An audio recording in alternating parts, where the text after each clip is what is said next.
सृष्टौ या सर्गरूपा जगदवन विधौ पालनीया च रौद्री संहारे चापि यस्या जगदिदमखिलं क्रीडनं या पराख्या पश्यन्ती मध्यमाथो तदनु भगवती वैखरी वर्णरूपा सास्मदवाचं प्रसन्ना विधिहरिगिरिशा राधितालं करोतु भगवत्यै नमः पराम्बिकायै नमः। चलिए तो लगाया पाठ आप लोगों ने। कहाँ तक चल गया? अंतिम सूत्र कौन चला? वृत्ति जी यहाँ तक हो गया ना? समझ में आ गया? हाँ। अंतिम में हम लोगों ने वृत्ति रेची सूत्र ही मुख्य रूप से देखा, ठीक है ना? क्या कर दिया उसका? अवर्णादि एचि परे पूर्व परयो हो स्थाने यही अर्थ किया ना वृद्धि एकादेश। अवर्ण से पर में एच हो, एच मतलब ए ओ आई औ, इनमें से कोई भी रहेगा अवर्ण से पर में तो पूर्व पर के मतलब वो अवर्ण और पर में जो भी ये वो अयो में से होगा उन दोनों के स्थान में क्या होगा? वृद्धि एक आदेश होगा। वृद्धि एक आदेश कौन होगा? तो वृद्धि संज्ञा किसकी किसकी होती है बताई दी चुके हैं। वृद्धि राधित सूत्र के द्वारा आ आई औ ये तीन में से कोई होगा। आया कि नहीं आया? जैसे उन्होंने चार उदाहरण दिए। अवर्ण से पर में एक पर रहते क्या उदाहरण दिया?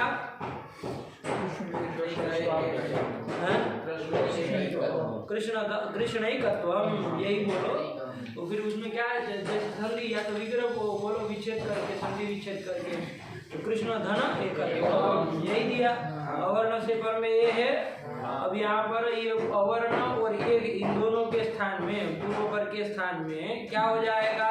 वृद्धि एकादेश होगा। कौन होगा? आई होगा क्योंकि उसी का स्थान मिलता है। देखो जल्दी क्या आ रहा है कि नहीं आ रहा है? सोचना नहीं पड़ रहा है कि कौन सा होगा, फटाक से यही निकल रहा है तो आई हो जाएगा। तो क्या बन जाएगा? आई होने पर वर्ण सम्मेलन कर दो कृष्ण यही बन जाएगा। इसके बाद नंबर 2 का अवर्ण से पर में ओ का उदाहरण। ये ओ ये उच्चार देना है ना। ओ का उदाहरण क्या दिया उन्होंने? गंगा धन ओघ ये स्थिति थी। क्या स्थिति थी? गंगा धन ओघ। यहाँ अवर्ण हो गया कौन? आ हो गया। आया कि नहीं आया? आ अवर्ण हो गया। उससे पर में एच कौन हुआ? ओ का ओ, ठीक है ना? तो इन पूर्व पर दोनों के स्थान में अ और वो दोनों के स्थान में कोई वृद्धि एकादेश हो जाएगा। कौन होगा? हो जाएगा। अंदर सब वही पड़ेगा। गंगा गंगा का ओ मतलब प्रवाह। आया कि नहीं? ये उसका अर्थ हो गया। ये भी देखेंगे। इसके बाद अवर्ण से पर में आई का उदाहरण दिया उन्होंने। देवैश्वर्यम देवधन ऐश्वर्यम यही था। ऐश्वर्यम बनता है ना? ऐश्वर्य है कि नहीं है? देवधन ऐश्वर्यम। तो जैसे सौंदर्यम नहीं बनता सौंदर्यम वैसे ऐश्वर्यम है कि नहीं है? ईश्वर में रहने वाले धर्म को क्या कहते हैं? ऐश्वर्यम। सुंदर में रहने वाले धर्मों को क्या कहते हैं? सौंदर्य। सुंदर में रहने वाले सौंदर्यम। आया कि नहीं? सुंदर में सौंदर्य रहता है ना। जो सुंदर होता है वही क्या उसी को कहा जाता है ना। अरे इसमें तो कितना सौंदर्य भरा पड़ा है कि नहीं है? वैसे ईश्वर में रहने वाले धर्म को क्या कहेंगे? ऐश्वर्य। इस तरह से आया कि नहीं आया? फिर ये कर दिया। चलिए तो क्या बन गया आपका? देवधन ऐश्वर्य। देवताओं का ऐश्वर्य देवधन ऐश्वर्य था। अवर्ण से पर में आई है तो इन दोनों पूर्व पर के स्थान में कौन एकादेश हो जाएगा? कौन एकादेश हो जाएगा? ये बोलो देवैश्वर्यम वृद्धि थोड़ी है। वृद्धि कौन होगा? आई होगा। वर्ण सम्मेलन करके क्या बन जाएगा? देवैश्वर्यम बन गया। ठीक। इसके बाद अवर्ण से पर में औ का उदाहरण दिया। क्या दिया? कृष्णौत्कण्ठ्यम। कृष्णौत्कण्ठ्यम कृष्णस्य औत्कण्ठ्यम मतलब कृष्ण की उत्कंठा है ना? उत्कंठा है कि नहीं है? कृष्ण की उत्कंठा। तो कृष्ण धन औत्कण्ठ्य में स्थिति थी। क्या काम करेंगे? कृष्ण धन औत्कण्ठ्यम है कि नहीं? आज देखो आ रहा है ना? सही जा रहा है? हाँ। कृष्ण धन औत्कण्ठ्यम, ये स्थिति थी अवर्ण से पर में वो मिल गया, वृद्धि रेखा देश हो गया कौन? यही होगा, वर्ण सम्मेलन करो कृष्णौत्कण्ठ्यम, यही बन गया, यही हो गया। 4 उदाहरण दे दिए। अब प्रश्न ये आया था कि भैया कृष्ण धन ऐश्वर्य, कृष्ण धन एकत्वम, गंगा धन होगा, चाहे देवधन ऐश्वर्यम, चाहे कृष्ण धन औत्कण्ठ्यम, ये सब स्थिति में आपने वृद्धि रेखी से क्रम से आपने वृद्धि रेखा देश तो कर दिया है कि नहीं है? लेकिन यहाँ समस्या ये है कि आत्मगुण भी प्राप्त था, अवर्ण से पर में अच मिला कि नहीं मिला, आया कि नहीं आया? तो यहाँ आत्मगुण से गुण प्राप्त था, वो क्यों नहीं किया भाई? तो क्या बताया उसमें आपको कि ये जो है वृद्धि रेखी है क्या हो जाएगा? अपवाद सूत्र हो जाएगा। अपवाद सूत्र कौन होता है? निरवकाश जो विधि होती है, मतलब जिसको कोई अवकाश नहीं लगने के लिए। देखो आत्मगुण है यदि सब जगह लग जाए, अवर्ण से परे अच के रहने पर, है ना, अवर्ण से पर में अच, अ ई उ रि ए ओ ऐ औ, इन सब जगह लग जाए आत्मगुण, तो वृद्धि रेखी लग पाएगा? कहीं नहीं लग पाएगा। तो निरवकाश हो जाएगा कि नहीं हो जाएगा? कौन निरवकाश हो जाएगा? वृद्धि रेखी। तो निरवकाश जो विधि हो जाती है वो अपवाद हो जाती है। अपवाद मतलब वो अपवाद होकर के होगा क्या? तो अपवाद हो जाएगी तो सामान्य का बाध कर लेगी, उत्सर्ग सूत्र का बाध कर लेगी। आया कि नहीं आया? एक परिभाषा है, सामान्य रूप से परिभाषा सूत्र में एक नियम है, लिखा जाता है, ध्यान रखिएगा, याद रखिएगा इसको, ठीक है ना?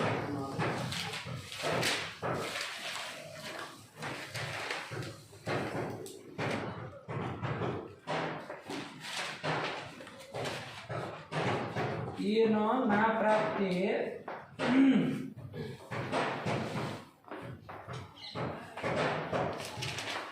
यो विधि आरभ्यते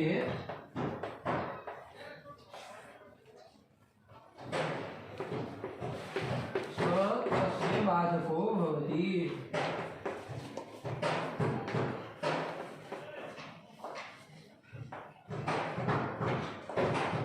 सरल है कुछ नहीं। ये न प्राप्ते यो विधि आरभ्यते स तस्य बाधको भवति।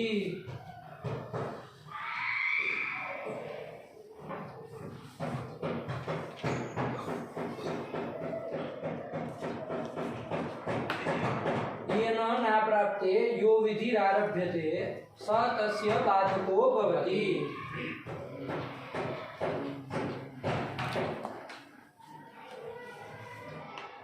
क्या लिख रही है? ये न प्राप्ते यो विधि आरभ्यते स तस्य बाधको भवति। याद होना चाहिए, ठीक है ना? क्या है? ये न प्राप्ते यो विधि आरभ्यते स तस्य बाधको भवति। ये न मतलब जिसके द्वारा ना प्राप्ते मतलब अवश्य प्राप्ते, ना प्राप्ते मतलब अवश्य प्राप्ते, मतलब जिसके द्वारा अवश्य प्राप्ति होने पर यो विधि आरभ्यते, जो विधि का आरंभ, यो विधि ही आरभ्यते, जो विधि का आरंभ किया जाए तो वो जो आरंभ करने वाली वो विधि जो है वो तस्य मतलब वो अवश्य प्राप्त विधि का बाधक हो जाती है। जैसे देख लेते हैं एक उदाहरण के तौर पर, ये ना प्राप्ति कौन के किसकी अवश्य प्राप्ति है? आत्मगुण है उसकी अवश्य प्राप्ति रहती है ना। अवर्ण से पर में अच हो, अ ई उ रि ए ओ ऐ औ, इसमें से कोई भी हो तो आत्मगुण की अवश्य प्राप्ति है कि नहीं है? तो उसकी अवश्य प्राप्ति होने पर भी भगवान पाणिनि ने कौन विधि का आरंभ किया? वृद्धि रेखी, इसका आरंभ किया कि नहीं किया? वो सब में लगने जा रहा था, फिर भी भगवान पाणिनि ने क्या कहा? अवर्ण से पर में ये छो तो वृद्धि होती है करके वृद्धि रेखी विधि का आरंभ किया कि नहीं किया? यो विधि आरभ्यते, तो वो जो आरंभ की गई विधि है स मतलब वह मतलब कौन? जो वृद्धि रेखी, वो तस्य मतलब आत्मगुण विधि की बाधको भवति, बाधक होती है। आया कि नहीं आया? नहीं समझ में आया? तो वृद्धि रेखी आत्मगुण का क्या कर लेगी? बाधक कर लेगी। आया कि नहीं? वृद्धि रेखी जो है वो क्या करेगा? आत्मगुण का बाध कर लेगा। यही देखा था ना। और ये विषय अपवाद सूत्र जो है वो सामान्य सूत्र का उत्सर्ग सूत्र का बाध कर देता है। यही चीज बता रहे हैं, यही चीज नियम के द्वारा बता रहे, वही बातें कल जो आप समझ चुके हैं। आयक है और कुछ बात नहीं है। येन ना प्राप्ते यो विधि आरभ्यते सतस्य बाधो भवति। तो वृद्धि रेचि ये जो है वो किसका बात कर देगा? आदि गुण का बात कर देगा, क्योंकि आदि गुण सब जगह लग जाए तो वृद्धि रेचि तो कहीं नहीं लग पाएगा फिर। लेकिन वृद्धि रेचि यदि अवर्ण से पर में ए ओ अयो के रहने पर लग जाए तो आदि गुण तो बहुत जगह है, वो तो लग सकता है, लग सकता है नहीं लग सकता है। वो निरवकाश नहीं हो रहा है कि वो अपवाद है, वो निरवकाश नहीं ना, वो तो अवर्ण से पर में ई उ ऋ सब है, वहाँ लग ही रहा था, उनको धन इंद्र था तो वहाँ कहाँ वृद्धि रेचि आ रहा था, वही लग रहा था, है कि नहीं है? तो बहुत कट कर रहा था, इसको बंद करो, बंद करो इसको। अरे ये बंद करो दरवाजा, उसको कहाँ बंद करो, लाइट भी चालू कर दो। देखो तो उसमें आ रहा है, हाँ दिख रहा है, हाँ लाइट करो फटाफट, सब चालू कर दो। हाँ बस एक ही हो गया। ये वाली नहीं चालू होती है, होती है यहाँ सब चालू कर दी। देखो आगे ये तो नहीं, हाँ ये चलिए। तो इसका यहाँ है, उसका यहाँ। तो वृद्धि रेचि जो है वो क्या हो गया? बाधक। बाधक मतलब बाध करने वाला। आयक नहीं आया, और आज गुण क्या हो गया इसके द्वारा? बाध्य हो जाएगा। क्या हो जाएगा? बाध्य। जिसका बाध होता है क्या कहते हैं? बाध्य हो गया। हम बाध्य हैं भाई, हम कुछ नहीं कर सकते, नहीं कहते? हम कानून से बाध्य है, हमारी काम नहीं, हम नहीं कर सकते, बाध्य है। तो बाध्य जिसका हो जाता है उसको क्या कहते हैं? बाध्य। और बाध्य करने वाला उसको क्या कहते हैं? तो अपवाद सूत्र जो होता है वो बाधक होता है, और उत्सर्ग सूत्र वो बाध्य होता है। आया कि नहीं? इसका मतलब ये अपवाद सूत्र उसका बाध कर लेगा, मतलब उसको रोक देगा, है ना, और स्वयं लग जाएगा। आया कि नहीं? उसको रोक के क्या करेगा? रोक के यही नो कि अपना लग जाएगा कि भैया हम हमारे द्वारा यहाँ पर वृद्धि होगी, इसीलिए अवर्ण से पर में एच रहने पर वृद्धि ही होगी। समझ में आया कि नहीं आया? नहीं समझ में आ गया? हाँ यही कहना चाह रहा। एक सरल सी बात है, नियम याद रखना, पूछेंगे कभी, बार बार आता जाएगा वो चढ़ जाएगा, क्या करें। चलिए बात वही है जो आप समझे। चलिए तो ये आपका वृद्धि रेचि इसी के साथ हो गया। वही चीज उन्होंने वरदरायाचार्य ने लिख दिया, वृद्धि रेचि सूत्र लिखने के बाद गुणापवाद। आया कि नहीं आया? क्या कर दिया? गुणापवाद मतलब गुण से अपवाद। ये वृद्धि जो है, वृद्धि रेचि से होने वाली वृद्धि गुण का, आज गुण का अपवाद है, ना? तो आज गुणा क्या हो जाएगा? उत्सर्ग हो जाएगा। आया ना? हमारा पूरा व्याकरण शास्त्र है ना उत्सर्गापवाद से चलता है ना?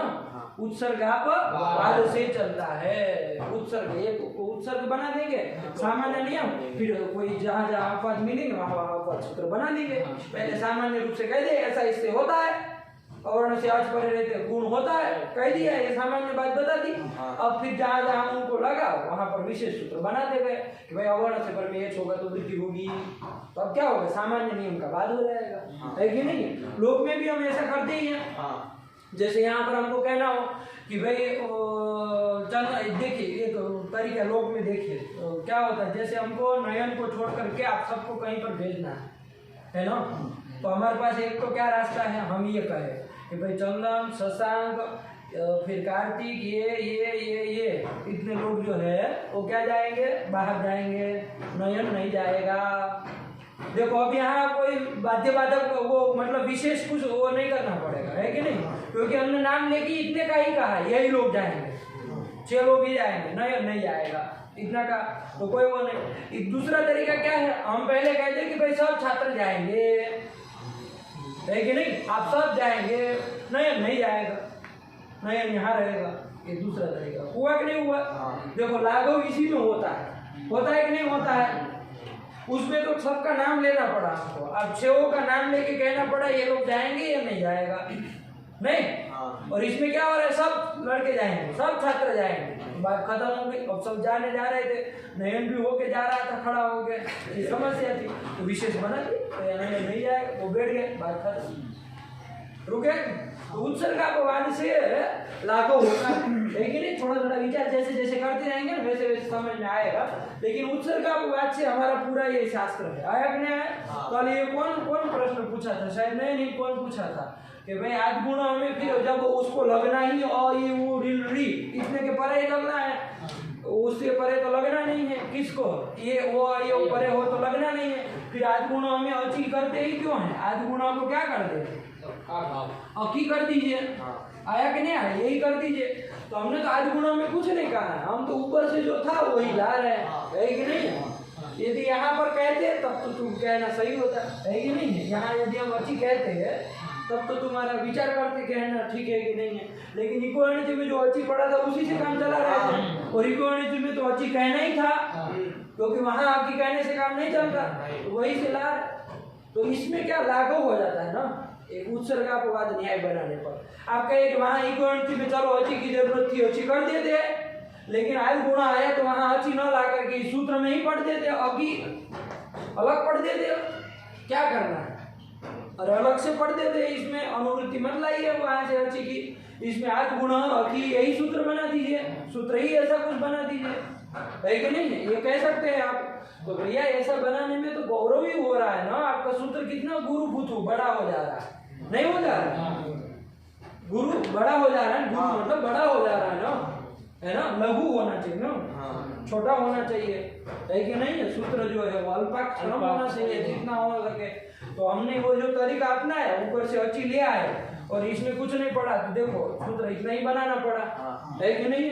अब बात रही उसकी, तो उत्सर्गापवाद न्याय से व्यवस्था दे रहे। आया कि नहीं आया? यही है, समझ में नहीं आया? ऐसे ही करेंगे, है कि नहीं? आगे जहाँ जहाँ ऐसा हो ना, तो विशेष सूत्र आप लोगों को देख लेना है और पद सूत्र देख लेना, वो सामान्य सूत्र का बात कर देगा। यही तरीका अपना, ठीक? चलो ये एक आप लोगों ने देखिए। अब कौन आया सूत्र? चलो दत्युत्सु आ रहा है, हमारा लघु सिद्धांत के क्रम में वही आ रहा है बाबू, है कि नहीं? लेकिन हम लोग दत्युत्सु को जितना पूरा है उसको 4-5 सूत्र आगे वाले करके फिर दत्युत्सु को पढ़ेंगे, ठीक है ना? दत्युत्सु को पढ़ेंगे हम 4-5 सूत्र करने के बाद, थोड़ा उसके बाद आगे चले जाते हैं, ठीक है ना? वापिस आएंगे जहाँ पर यहाँ पर आएंगे, ठीक? चलो आगे कौन आया? उपसर्गाः क्रियायोगे, उपसर्गाः क्रियायोगे, बस यही दत्युत्सु मतलब ये मत समझिए कि नहीं पढ़ाएंगे, है गुरुजी छोड़वा दीजिए, छोड़ता नहीं है कुछ, लेकिन 4-5 सूत्र हो जाए उसके बाद आते हैं, ठीक है ना? आपको कारण भी पता चल जाएगा कि क्यों ऐसा यूज करूँगा। उपसर्गाः क्रियायोगे, यही सूत्र है ना बाबू? हाँ, उपसर्गाः क्रियायोगे, ये सूत्र आ गया हमारा, ठीक है ना? उपसर्गाः क्रियायोगे। अष्टाध्यायी कहाँ पर है बाबू? पहले अध्याय के चौथे पाठ का 59वां सूत्र। कैसा? 59वां मतलब 5-9 है ना, 1-4-59 आया ना? और चलो पहले अध्याय कहिए, चौथे पाठ आपके याद करने में नहीं आया होगा, निकाल लो, देखो उपसर्गाः क्रियायोगे, मिल गया? 1-4-59 में है ना? उपसर्गाः क्रियायोगे।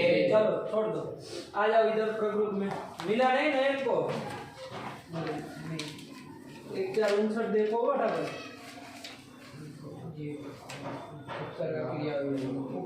उपसर्गा नहीं, उपसर्गाः पूरा है ना? उपसर्गा बोलेंगे प आ जाओगे, उपसर्गाः क्रियायोगे। चलो ये तो आपको अष्टाध्यायी में पता चल गया।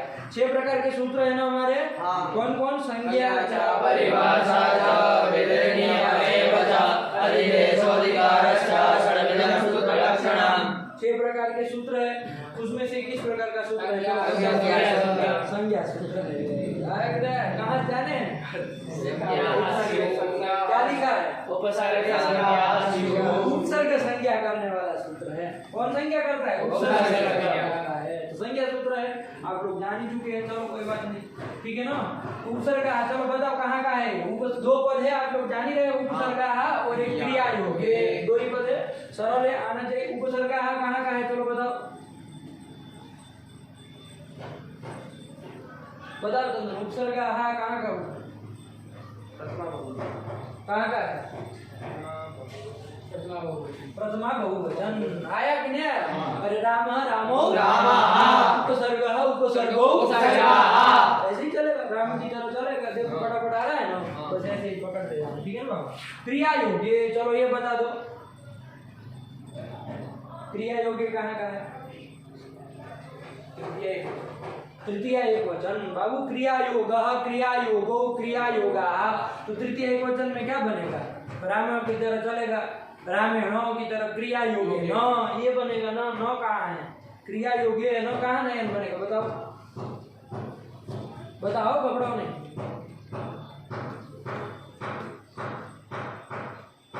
बताओ ससा, रामा रामो करने से होगा? इतनी देर लगती है आप लोगों को पद पकड़ने में?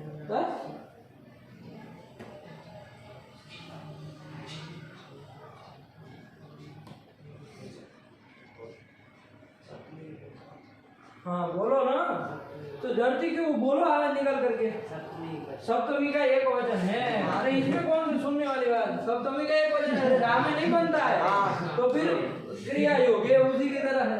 बाप रे बाप, बहुत डरते।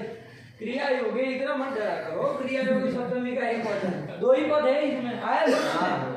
अब क्या किसकी क्या वो कर रहा है, क्या कर रहा है? तो अष्टाध्यायी में देखो निकाले हैं आप, अष्टाध्यायी में क्रिया योग्य ऊपर, उसके ऊपर वाला सूत्र पढ़ो, प्रादयः। ये सूत्र ये है ना, प्रादयः।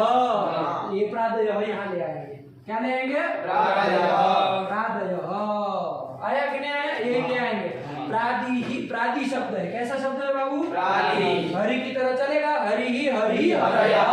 वैसे प्रादि ही प्रादि प्रादयः कहाँ बन जाएगा? प्रथमा बहुवचन। प्रथमा बहुवचन में बन जाएगा ना। वही प्रादयः वहां पर पढ़ा था, वही प्रादयः ले आए। बस सूत्र का अर्थ हो गया, आप कुछ नहीं करना। यही देखिए क्या कह रहे हैं, प्रादयः इतना लाए, बाकी दो पद यहाँ पढ़े ही है, अब अर्थ करना है, देख लीजिए। क्रिया योगे, क्रिया योगे मतलब क्रियायाः योगः क्रिया योगः, क्रियायाः योगः इति क्रिया योगः, तस्मिन् क्रिया योगे, ऐसे जाना है क्रम से, ठीक है ना? क्रिया का योग होने पर, योग मतलब क्या समझते हैं? बताओ। योग मतलब प्राणायाम, वही वाला जुड़ना, संबंध। योग मतलब संबंध, योग मतलब संबंध। आया नहीं? बहुत बार आ चुका है। योग मतलब संबंध, नहीं पता है? योग मतलब संबंध। अरे अयोग आया था। योग मतलब संबंध, अयोग मतलब संबंधाभाव, संबंध का न होना, ऐसा करके आया था। तो योग मतलब संबंध। क्रिया का योग होने पर मतलब संबंध होने पर प्रादयः, प्र आदि जितने भी है उनकी उपसर्ग संज्ञा होती है। नहीं समझ में आया?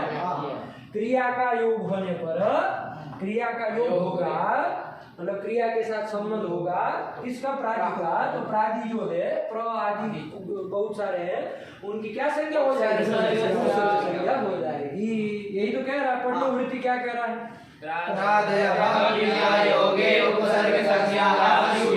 नहीं है? प्रादयः क्रिया योगे उपसर्ग संज्ञा स्युः। स्युः क्रिया का अध्ययन कर लिया, क्योंकि उपसर्ग बहुवचन था ना, तो स्युः कर दिया। आया कि नहीं? स्यादाम स्युः, वही स्युः कर दिया। प्रादयः क्रिया योगे उपसर्ग संज्ञा स्युः। प्रादय, अब आप कहेंगे प्र आदि कौन कौन है भैया? ये तो बताइए कि प्र आदि है कौन? हम तो जानते नहीं है कि नहीं? देखो ये महर्षि पाणिनि ने क्या काम कर दिया। प्र आदि कितने हैं वो देखेंगे, बहुत सारे हैं, है ना? 15-20 के ऊपर है, देखेंगे हम कितने हैं। तो उनका महर्षि पाणिनि ने क्या बना दिया? आदि जोड़ दिया। पहला वाला शब्द पकड़ लिया, प्र था उसमें, मान लीजिए 20 एक रहे होंगे, तो उसमें पहला वाला पकड़ लिया प्र, और उसमें क्या जोड़ दिया? प्रा आदि जोड़ दिया कि प्र आदि। तो देखो कितना क्रम हो गया, नहीं हो गया? है कि नहीं है? जैसे यहाँ पर भी हमको कहना आप सब जाइए, तो हम क्या करें? चंदन आदि सब जाइए, काम हो गया। वरना कहना पड़ता ये जाए, गड़बड़ हो जाती है कि नहीं? बहुत लंबा हो जाता। लेकिन ऐसा करते, ये गण बना दिया। क्या बना दिया बाबू? गण बना दिया। प्रादि एक गण कर दिया, प्र आदि में है जिसके, ऐसा एक गण, उसमें जितने भी आते, जो भी आते हैं अभी हम लोग देखेंगे। लेकिन उसका यदि क्रिया के साथ योग होगा मतलब संबंध होगा तो उपसर्ग संज्ञा उन प्रादियों की जितने भी होंगे उनकी हो जाएगी। आया कि नहीं आया? यही अर्थ लग गया, क्लियर हो गया। चलो पढ़ो क्या कह रहे हैं। प्रादयः क्रियायोगे उपसर्ग संज्ञाः स्युः। आया? प्रादयः क्रियायोगे उपसर्ग संज्ञाः स्युः। यही कर दिया। अब चलो प्रादि कौन कौन है बताइए भैया। देखो वरदायनाचार्य उसको कल लिख दे रहे, ठीक है ना, कि भाई कौन है ये प्र आदि है कौन कौन, तो कौन कौन है चलो बोलो। प्र परा अप सम अनु अव निस निर दुस दुर वि आंग नी अधि अपि अति सु उत अभि प्रति परि उप एते प्रादयः। ये सब प्रादयः, ये सब प्रादि है। प्र देखो सबसे पहला कौन है? प्र है ना, ये जितने भी गिना है उसमें सबसे पहला कौन है? प्र है। तो प्र है आदि में जिसके, ऐसे कौन कौन आ गए चंदन बोलो। प्र परा अप सम अनु अव निस निर दुस दुर वि आंग नी अधि अपि अति सु उत अभि प्रति परि उप एते प्रादय। हाँ उच्चारण देखो शुद्ध हो रहा है ये नहीं हो रहा। चलो बोलो तुम बाबू। प्र परा अप सम अनु अव निस निर दुस दुर वि आंग नी अधि अपि अति सु अत कहाँ है? उत उत है ना बाबू। उत अभि प्रति परि उप उप कहाँ है? उप हाँ। उप ध्यान देना बाबू। प्रादयः। हलंत को हलंत बोलना, बाकी जितना जैसा है वैसे ही बोलना। बोलो बाबू। प्र परा अप सम अनु अव निस निर दुस दुर वि आंग नी अधि अपि अति सु उत अभि प्रति परि उप एते प्रादयः। एते प्रादयः मतलब यही सब प्रादय है। कितने हैं चलो गिनो।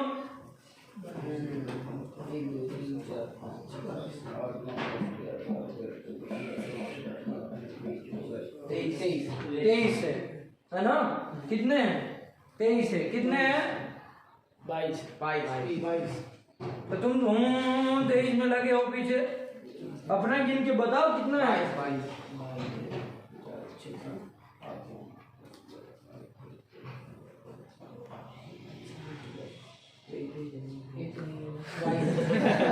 ये मतलब ये सब प्रादयः मतलब प्रादि ये सब है, ये बता रहे वरदायनाचार्य। वहाँ उत सु उत अभि प्रति परि उप तक खत्म हो गए। प्र से लेके उप तक कितने हैं? 22।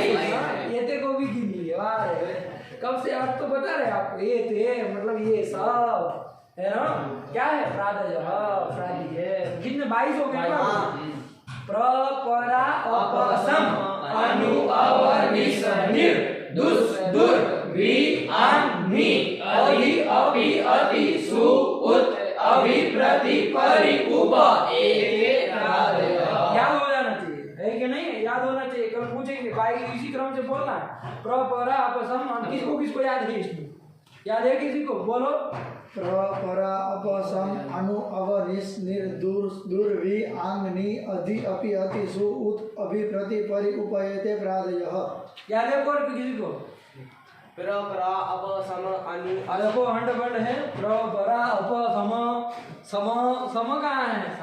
इसलिए कह रहे पंडित जी जैसे लिखा वैसे याद करो। हिंदी विंदी का कहीं दिमाग में चढ़ा उसका भूत उतार दो, वरना हम उतार देंगे। 50 बार देंगे ना 22 को लिखने के लिए तो निकल जाएगा भूत सारा। इसलिए संभाल करके है ना। वो टोन में जो याद किए निकाल दो। अब वो चाहिए ही नहीं हमको। पुराने वाला कोई हिंदी कहाँ याद किए? वो कहाँ याद किए? कहाँ अंड बंड कहीं आता है वो सब पढ़ाते हैं। तो मतलब वो अंड बंड नहीं है। नौवीं की उसमें कहीं आ जाता है ना तो लोग पढ़ लेते हैं। लेकिन उस समय जैसे याद किए वैसा ही फिर दिमाग में चढ़ा रहता है। देखो क्या बोला? अप सम नहीं बोला।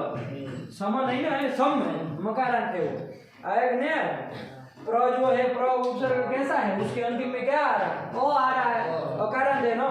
परा है वो कैसा है? प्रपरा आकारांत कैसा है? आकार है अंत में जिसके ऐसा आकारांत है। परा अप कैसा है? मकारांत है। सम कैसा है? मकारांत। ये ध्यान रखना है ना, ये पता होना चाहिए कौन कैसा है, वरना बोलेंगे कुछ होगा कुछ, ऐसा नहीं ना होना चाहिए। चलो इसलिए साफ साफ जैसे अभी उच्चारण किया हो ना देख देख के साफ, वैसे ही याद भी करना। ठीक, 22 है कुछ है नहीं, ये 22 में से कोई भी होगा, 22 आया ना, ये 22 में से कोई किसी का भी क्या होगा, क्रिया के साथ योग होगा तो उसकी क्या संज्ञा हो जाएगी? उपसर्ग संज्ञा हो जाएगी। यही वो कह रहा, नहीं समझ में आया? जैसे देख लो प्रभवती, ये भवती, ये भू धातु की क्रिया है ना, है कि नहीं है? भू धातु से का अर्थ क्या होता है? सत्ता होता है। उसका तो यहाँ पर प्र का उसके साथ संबंध हो रहा है कि नहीं हो रहा? तो यहाँ पर ये जो प्र है वो क्रिया के साथ योग हो गया कि नहीं हो गया? तो क्रिया के साथ यदि योग होता है ऐसा जो प्रादि यदि कोई है तो कौन है? प्र है। इसकी कौन संज्ञा हो जाएगी? उपसर्ग संज्ञा। तो ये प्र क्या है? उपसर्ग है। आया कि नहीं आया? वैसे कोई से क्या गच्छति है कि नहीं है? तो गच्छति तो मतलब जा रहा है, लेकिन उसमें क्या जोड़ दिया? आंग उपसर्ग जोड़ दिया। क्या जोड़ दिया? आंग उपसर्ग। आंग आया है उसमें? देखो प्र परा अप सम निस निर दुस दुर वी आंग, आंग आया ना? देखो ये आंग है। अब आगे ये आंग में देख लो बाबू, ये आंग जो है आपका ये ग रहेगा यहाँ पर, ग की ईच संज्ञा होगी कि नहीं होगी? क्योंकि आंग गच्छति ऐसा तो बोलते नहीं, आगच्छति बोलते हैं। ध्यान दीजिए क्या होता है, आंग जो है ये उपदेश है कि नहीं पहले ये बताओ। उपदेश है, दिमाग लगाओ, क्योंकि अलंजम से किससे ईच संज्ञा करोगे? अलंजम से करोगे। उपदेश अंत्यम हल, उपदेश में जो अंतिम हल हो, तो अंतिम हल है ये तो इसकी ईच संज्ञा, लेकिन उपदेश में होना चाहिए ना। ये आंग उपदेश है ना? नहीं है। उपदेश में कहाँ आता है? आंग नहीं ना आता है। आंग उपदेश है? ये तो कह रहे हैं बड़ा विचित्र है। उपदेश कौन है? उपदेश कौन कौन होते बताओ तुम? उपदेश कौन कौन होते हैं? धातु सूत्र का घोड़ादि वाक्य ज्ञानुसार आगम प्रत्यय आदेश प्रकृति। पता नहीं कहाँ उधर शायद गया था। उपदेश में आया कहीं आंग आया? ये क्या कर रहा था जिसकी सुनता? डांस करने गया डांस। नहीं ये क्या कर रहा था? क्या पूछो से क्या कह रहा था? पूछो, बता अब बताना। क्या? अरे बता।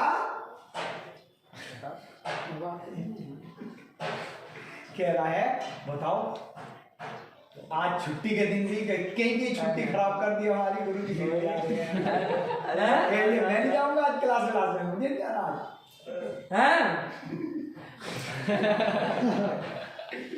छुट्टी आगे देखो आगे आ रहा है कि नहीं आ रहा? उपदेश में कहीं है कि नहीं है? धातु सूत्र गणोनादि कहीं पर है।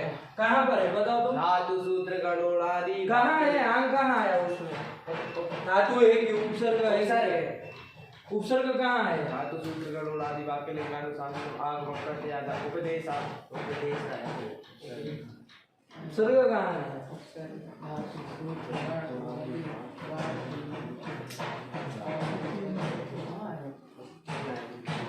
नहीं आ रहा है तो कैसे फिर उपदेश है? तो फिर धातु सूत्र गण, अभी आपको बताया।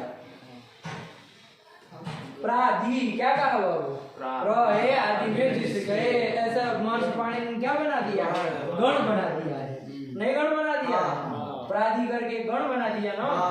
तो ये आंग जो है वो गण करके आ गया कि नहीं आ गया? प्राधि गण है बाबू, नहीं कहे? तो इसका उपदेश हो गया कि नहीं हो गया? और उपदेश अंतिम हल कौन हो गया? गण। इसकी संज्ञा हो जाएगी, संज्ञा हो जाएगी, क्या हो जाएगा? तस्य लोप से लोप हो जाएगा। तो लोप हो जाएगा तो क्या बचेगा? खाली आगच्छति। तो आगे गच्छति रहेगा तो क्या बन जाएगा? आगच्छति। आ रहा है, आया कि नहीं आया? आंग उपसर्ग को जोड़ गया तो क्या बन गया? आगच्छति। ठीक है ना? तो यहाँ पर ये आ जो है उसका क्रिया के साथ संबंध हो रहा है कि नहीं हो रहा है? उसके साथ संबंध हो रहा है। क्रिया योग प्रादय जो भी है कौन है यहाँ पर आंग है, उसकी उपसर्ग संज्ञा हो जाएगी। तो ये क्या हो गया, आंग जो है उपसर्ग हो गया। आग को भी बोल सकते क्योंकि संज्ञा लोप हो गए तो आ जो है ये क्या है उपसर्ग है। आया कि नहीं आया? तो आ जो है उपसर्ग है। किस सूत्र में उपसर्ग संज्ञा की? आया कि नहीं आया? क्या अर्थ हो गया? प्रादयः क्रिया योगे उपसर्ग संज्ञा स्युः। आया कि नहीं आया? प्रादयः क्रिया योगे उपसर्ग संज्ञा स्युः। तो ये उपसर्ग संज्ञा इसकी कर दी। क्लियर हो गया बाबू? पूरा कोई दिक्कत नहीं है इसमें। प्रादयः क्रिया योगे उपसर्ग संज्ञा स्युः। पढ़ो क्या कह रहे हैं, पढ़ लो पूरा सूत्र। उपसर्गः क्रियायोगे प्रादयः क्रियायोगे उपसर्ग संज्ञा स्युः। प्रपरा अपसम अनु अव निस निर दुस दुर वि अंग नि अधि अपि अधि सु उत अभि प्रति परि उप एते प्रादयः। एते प्रादयः, यही सब प्रादि है। हो गया ना? क्लियर? कोई दिक्कत नहीं ना? चलिए यही उपसर्ग संज्ञा करने वाला सूत्र आ गया। ध्यान देना, क्रिया का योग होने पर ही उपसर्ग संज्ञा होगी। आया कि नहीं आया? क्रिया का योग नहीं है, मान लीजिए ऐसा है सुपुरुषः, क्या होता है सुपुरुषः, ऐसा है सुपुरुषः, शोभनः पुरुषः सुपुरुषः। तो अच्छा पुरुष है उसको क्या कहा जाएगा? सुपुरुषः। और जो कुत्सित पुरुष है, खराब पुरुष, उसको क्या कहेंगे? कुपुरुषः। ऐसा होता है ना? वो सुपुरुषः है यहाँ पर देखो। अब सु का अन्वय कहा है, किसके साथ योग हो रहा है? पुरुष के साथ। पुरुष कोई क्रिया तो नहीं ना है, तो क्रिया के साथ योग नहीं ना है, क्रिया का योग नहीं है। लेकिन ये देखो प्रादि में आता है कि नहीं आता है? प्रपरा अपसम अनु अव निस निर दुस दुर वि अंग नि अधि अपि अधि सु। सु, ये सु जो है वो प्रादि में आ गया। तो लेकिन इसकी उपसर्ग संज्ञा होगी नहीं। क्यों? प्रादि ही उपसर्ग संज्ञा होनी चाहिए। क्रिया के साथ योग नहीं है, क्रिया के साथ योग होना चाहिए, है कि नहीं? क्रिया के साथ योग होगा तभी क्या होगा? उपसर्ग संज्ञा होगी। ये ध्यान रखना है कि नहीं? कोई भी कहीं पर सु दिखे तो उपसर्ग है ऐसा मत कहो, प्र कहीं दिख गया तो उपसर्ग है ऐसा मत कहो, है कि नहीं है? केवल कहीं पर आ जाने से वो सु वो जैसे आजकल क्या भ्रांति हो गई है, हिंदी में देखो ये सब विवेक भी नहीं होता। वो तो प्रॉपर आपस कहीं दिखा तो उपसर्ग है, लेकिन क्रिया के साथ योग होने पर ही उपसर्ग संज्ञा, यही कारण आया कि नहीं? बाकी अन्य संज्ञा होनी होगी, लेकिन उपसर्ग संज्ञा तो भी होगी जब प्रादि का क्रिया के साथ योग होगा। हो गया? चलिए यही 22 का आपके प्रादि है, याद करके आना। ठीक, चलिए आगे चला जाए। हाँ यही कर।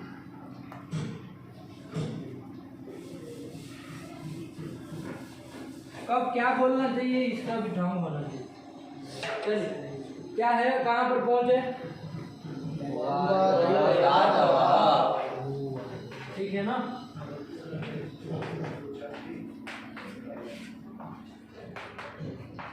हुआ दयो, ये दूसरा सूत्र आ गया। हम लोग भी बाबू जब पढ़ते थे ना, हम लोगों को भी होता था, ऐसी बात नहीं है, कोई नई बात नहीं है कि मतलब, क्योंकि अक्सर हमारा मन जो है ना दुष्प्रवृत्ति में लगने को ज़्यादा उत्सुक होता है। किसमें? दुष्प्रवृत्ति में लगने में ज़्यादा उत्सुक होता है, अच्छा काम करने में इतनी उत्सुकता नहीं होती हम लोगों को, है कि नहीं? सब स्वाभाविक मन की स्थिति है। हम लोग भी पढ़ते थे तो पढ़ने के समय ये होता था, छुट्टी कब आए, छुट्टी के दिन मतलब वो किया है, आराम किया जाए और ये किया जाए। शुरुआत में अब जब पढ़ना चालू, जैसे आप लोगों ने चालू ही किया एक तरफ से देखे तो, है कि नहीं? इसके पहले पढ़ाई मतलब क्या होती, कौन भगवान मालिक था, है कि नहीं? कुछ पढ़े है कि?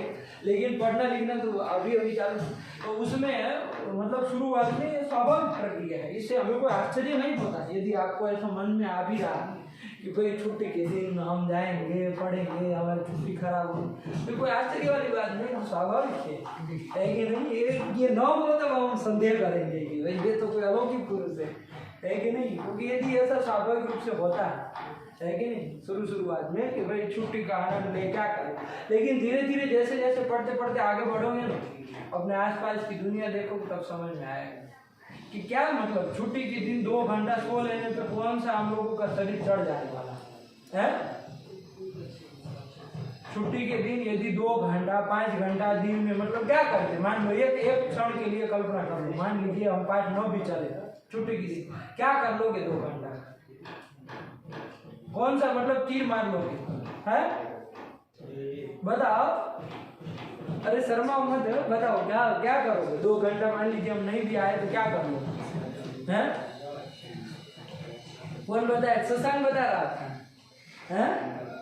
क्या शशांक? अरे ऊपर तो देखो, लड़कियों की तरह शर्माना क्या जब भाग दिए हो तो क्या मतलब करते 2 घंटा?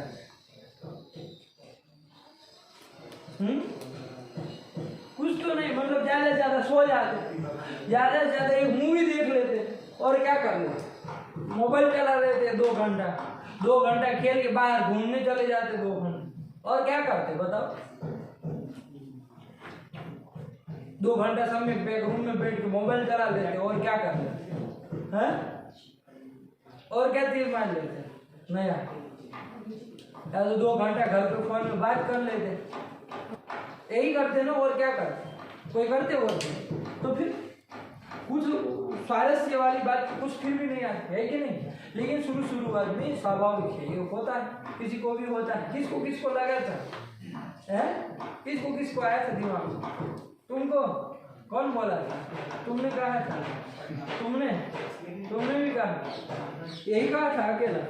तो फिर तुम लोग कौन कहा तुमको यहाँ आने के लिए? रह गए होते रूम में और जबरदस्ती करके लाए हो उसको कोई है? तो फिर किस जबरदस्ती किया उसके साथ?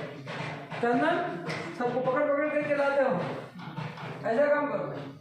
नहीं आना है तो कोई है कि नहीं, आप रूम में बैठिए, आराम से पढ़िए, क्या करना मतलब मूवी देखिए। आपको छुट्टी का यदि सही में मतलब वो उपयोग वही माना जाता हो तो वही काम कर लो फिर, है कि नहीं? बहुत बड़े लोग फिर बनोगे आप भविष्य में। छुट्टी का उपयोग करके क्या होते हैं? छुट्टी का उपयोग करके मतलब क्या कर लेते? तो ये आपकी कहने का तात्पर्य केवल आपकी बात नहीं, हम लोगों को भी ये चीज होती थी, लेकिन फिर धीरे धीरे 1-8 साल में हमको भी समझ में आ गया कि छुट्टी बुट्टी से कुछ लाभ होने वाला होता नहीं है कि नहीं? छुट्टी आपको तो केवल कमरे से बाहर निकल कर किए जाना है, हमको 5 किलोमीटर से हम चल के आ रहे हैं, उसमें भी कितना चल के आए? 1 किलोमीटर तो हम चल के आए रास्ते में, सब पूरे की पूरी यहाँ तक रिक्शा कहाँ रहती? आप एक तो गली में समाये हुए हैं, गली है खंडरों की बाड़ी, तब भी वहाँ से कहाँ से चलते यहाँ हो, तब भी तो ज़्यादा समस्या तो हमको होनी चाहिए, है कि नहीं? लेकिन ये कि भाई नहीं अध्ययन बाधित न हो, ये देखने वाली बात है ना बात, क्योंकि निरंतर जब तक इसमें नहीं आएगा ना पढ़ाई में, तब तक कोई मतलब का नहीं है कि नहीं? और रही बात आपको यदि ऐसा हो तो रूम में रहो, कोई बात नहीं, हम कहाँ जबरदस्ती किसी को कहे हैं? कभी भी किसी को कहे और बोलो भाई नहीं उसको बुला करके लाओगी, है कि नहीं? वहाँ पर भी बैठ सकते, कोई आपत्ति नहीं, वो कंपलसरी नहीं है, ये क्लास किसी के लिए नहीं है, मतलब कंपलसरी है ही नहीं किसी के लिए, है कि नहीं? आप लोग तो 4 पढ़ते हैं, हमारे वहाँ इसमें 200 बच्चे पढ़ेंगे हैं? आपको क्या लगता है 200 बच्चे पढ़ते हैं और हमारे उसमें यूट्यूब से, तो अब 4-5 से क्या होगा, है कि नहीं? एक नहीं भी रहेगा तो चलो भाड़ में जाए हैं, क्या करना हमको? चलो हुआ गयो धातव, ये सूत्र आ गया ना? तो संभल करके बाबू बोलना चाहिए, क्या चीज बोली जा रही है विचार पूर्वक बोलना चाहिए ना, मजाक मस्ती में भी ऐसी चीजें नहीं बोलनी चाहिए कि वो अनर्थकारी हो जाए, है कि नहीं? दिमाग में चढ़ जाएगा तो फिर गलत हो जाएगा। हुआ गयो धातव, कहाँ है अष्टाध्यायी? बताओ बाबू, चलो सूत्र तीसरे पाठ का पहला सूत्र। अच्छा 1-3-1, हाँ यही है। हुआ दयो धातव, ठीक है ना? हुआ दयो धातव 1-3-1, प्रथम अध्याय के 3 पाठ का पहला सूत्र। ठीक, चलिए कितने पद है इसमें बाबू? कितने पद है? 2 पद है, ठीक है ना? कौन कौन? हुआ दय और धातव। हुआदि शब्द है बाबू, कौन शब्द है? हुआदि शब्द है,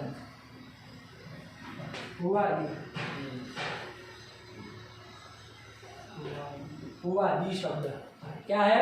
हुआदि शब्द हरि की तरह चलेगा, हुआदि ही हरि हरि हरयः, जैसे भुवादि भुवादि भुवादयः। भुवादयः। तो कहाँ का है भुवादयः? प्रथमा बहुवचन। आया कि नहीं आया? और धातवः, धातु शब्द है। कौन शब्द है? गुरु की तरह चलेगा। गुरु गुरु धातु धातु प्रथमा बहुवचन। आया कि नहीं आया? तो दो ही पद है, भुवादयो धातवः, ये भी आप लोग जान चुके हैं। और किस प्रकार का सूत्र है ये? 6 प्रकार के सूत्रों में से संज्ञा सूत्र है कि नहीं है? क्या लिखा है? धातु संज्ञा करने वाला सूत्र है। उपसर्ग क्रिया योग में कौन संज्ञा कर रहा था?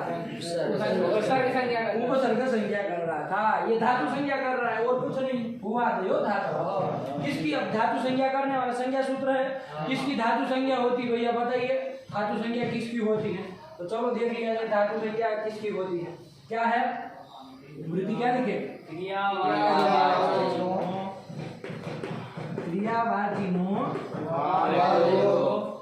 क्रियावाचिनो वादयो धातु संज्ञाः स्युः। धातु संज्ञाः स्युः। ये आ गया, बस इतना ही हो गया। सरल है, कुछ नहीं है। क्रियावाचिनो वादयो, वादयो मतलब भू है आदि में जिसके। यहाँ पर भी देखो ये गण बना लिया महर्षि पाणिनि ने, है ना? भू है आदि में जिसके। देखो धातु पाठ आप लोग देखते हैं, सबसे पहला धातु कौन आता है? धातु देखे है ना? लेकिन आपने भले रूपचंद्रिका में देखा, लेकिन सबसे पहला धातु कौन है? भू धातु। भू सत्ता है, हाँ यही चालू करते हैं ना। तो रूपचंद्रिका से हमको वैसे देखना नहीं है, उसमें तो जो जो मुख्य बहुत ज्यादा है वही लिए है, लेकिन फिर भी वो लोग पहला भू ही रखे। और महर्षि पाणिनि ने भी गण बनाया है। धातु पाठ है जिसको कहा जाता है। क्या कहा जाता है? धातु। ये क्या है? सूत्र पाठ है। अष्टाध्यायी क्या है? सूत्र पाठ। नहीं बोलते हैं पाणिनि अष्टाध्यायी सूत्र पाठ, ये सूत्र पाठ, ये सूत्र का पाठ किया। ऐसे ही महर्षि पाणिनि ने धातु पाठ भी किया। क्या किया है? धातु पाठ। उसमें महर्षि पाणिनि क्या किया है? भू, इसके बाद ये ध, ऐसे ऐसे ऐसे ऐसे ऐसे धातु बता दिए। और करीबन कितने बताए होंगे? बताओ कितने धातु होंगे? भू आदि धातु करीबन 2000। कितने? 2000 धातु है। आपने 2-3 याद किए ना? कौन कौन? 1-2 याद किए। भू धातु याद किए, फिर पच धातु याद किए, फिर अस धातु 3, और 3 ही याद किए। तो वैसे 2000 धातु है। कितने? 2000 धातु। भू आदि कितनी धातु? 2000 धातु करीबन, है ना? वो एग्जैक्ट नहीं बोल रहे हैं, लेकिन 2000 से ऊपर ही गए, सही नहीं? तो 2000 से ऊपर जो भू आदि धातु है, भू आदि जितने भी हैं उनकी क्या संज्ञा होती है? धातु संज्ञा होती है। लेकिन कब? यदि वो वादी कैसे होने चाहिए? क्रियावाचक, मतलब क्रिया के वाचक यदि हो तब। क्या हो? क्रिया के वाचक हो तो। क्रिया को बताने वाले हो। कैसे हो? क्रिया को बताने वाले। क्रिया को बताने वाले इसमें से भू आदि में से कोई भी होगा तो उसकी धातु संज्ञा होगी। लगा नहीं लगा? नहीं समझ में आ गया ना? वादयो धातु संज्ञाः स्युः। क्रियावाचिनो वादयो धातु संज्ञाः स्युः। क्रिया के वाचक भू आदि जितने भी हैं उनकी धातु संज्ञा होगी। आप लोगों को धातु का परिचय पहले जब धातु आ रहा था तब हमने आपको शायद धातु किसको कहते हैं, धातु क्या होता है, तो आपको बताया था छोटे से। क्या बोले थे? क्रियावाचक धातु होता है। इस शॉर्ट में बताया नहीं। आलू धातु हम कहाँ से बता रहे? क्रियावाचक जो होता है धातु होता है, सूत्र से ही बता रहे थे बस। लेकिन थोड़ा आप और परिश्रम कर जाए। क्रियावाचक खाली होने से नहीं होगा, क्रियावाचक और भी शब्द हो सकते है कि नहीं है? मान लो पृथक, एक अव्यय है। क्या है? पृथक मतलब अलग अलग करना। तो ये क्रिया ही है ना एक तरफ से, नहीं कहते पृथक पृथक, तो मतलब अलग अलग। तो ऐसे अलग अलग ये क्रिया को ही बता रहा है। क्रिया का वाचक तो है, लेकिन भू आदि में आता है? 2000 में नहीं आता। ये तो यही है, स्वर आदि में आएगा पृथक, आया कि नहीं? भू आदि में नहीं ना आएगा, इसलिए इसकी धातु संज्ञा नहीं होगी। खाली क्रियावाचक कहने से काम नहीं चलेगा। क्रियावाचक क्या होने चाहिए? वादी होने चाहिए। आया कि नहीं? क्या होना चाहिए? वादी। वादी वो भू है आदि में जिसके। देखो भू है आदि, आदि। तो अब देखो यहाँ कौन संधि होगी? भू आदि है, बताओ क्या कौन सूत्र रह गया? भू आदि बताओ। इको जी कौन लगा? अरे अर्थ पर में है ना, तो ये इक ऊ जो है उसको क्या हो जाएगा? यन हो जाएगा। ऊ को अंतरंग वो कौन होगा? अंतरतम सदृश वह होगा, तो वही वह करती बाद हो गया, वो है उसमें आ मिल गया, बादी बन गया और उसका बहुवचन में रूप चला दी, बाद हो गया। नहीं समझ में आया? कौन लगा? इको आया ना समझ में? नहीं आया? तो क्रियावाचक जो वादी है उनकी धातु संज्ञा होती है। क्रियावाची नो वादयो धातु संज्ञा आशु। आया कि नहीं आया? केवल वादी होने से भी काम नहीं चलेगा। जैसे भू आदि कितने हैं? 2000 हमने बताया ना। भू ये ऐसे बहुत सारे हैं, उसमें एक वा भी आता है। क्या आता है? वा गति गंधन वा भी एक आता है। तो वा धातु जिसका वाती वातः वांति ऐसे चलता है, तो ये वा आता है। अब ये भव आदि में आता है, यदि क्रियावाचक होगा तो धातु संज्ञा होगी, लेकिन एक वा आता है जो हम लोगों ने देखा है, लेकिन क्रिया का वाचक नहीं है। कहीं आता है वाह? कोई बताओ कौन सा है, कहाँ पर?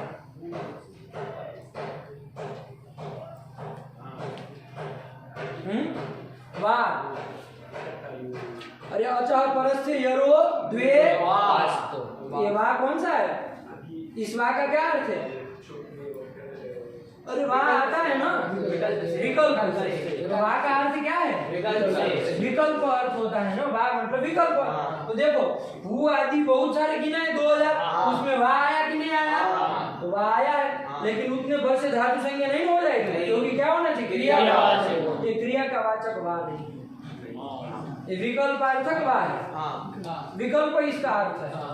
विकल्प कोई क्रिया नहीं ना हुई, विकल्प कोई क्रिया नहीं हुई, तो विकल्पार्थक वाह इसकी धातु संज्ञा नहीं होती।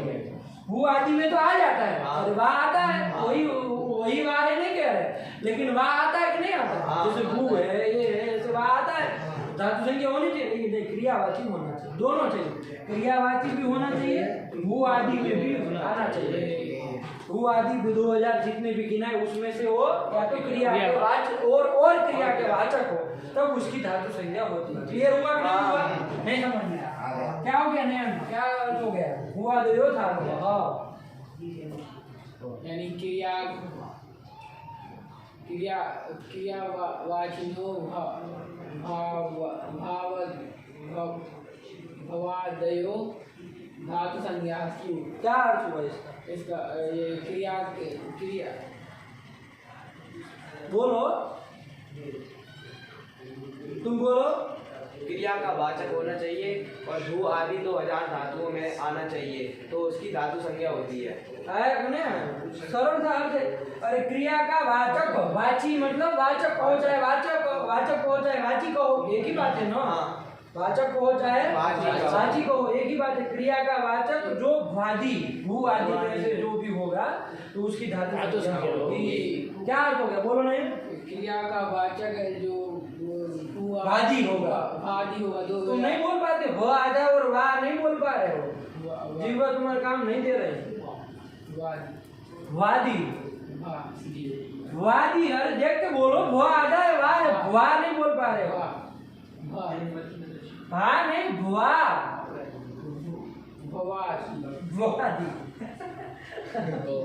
वादी वादी होना चाहिए, है कि नहीं? क्रिया का वाचक वादी जो होगा उसकी धातु संज्ञा होगी। जैसे देख लो, एक उदाहरण के तौर पर भूत, भू है, ये वादी में आता है कि नहीं आता है? वादीगण में आता है, और ये क्रिया का वाचक है, सत्ता अर्थ का ही वाचक है, क्रिया का वाचक है कि नहीं है? तो इसीलिए इसकी क्या हो जाएगी? धातु संज्ञा। धातु है। इसी तरह एक धातु आता है पच धातु, डूपचस धातु आता है, लेकिन इसमें डू चला जाता है, स्व चला जाता है और भी चला, पच इतना बचता है। तो ये भी देखो भू आदि में आता है कि नहीं आता है? वादी में आता है, और क्रिया का वाचक है कि नहीं है? कौन सी क्रिया का वाचक है? कौन क्रिया को बताता है? कौन क्रिया को बताता है? पच धातु। पच का क्या मतलब होता है? पचल की मतलब क्या? और पचल की मतलब क्या? क्या पचती मतलब?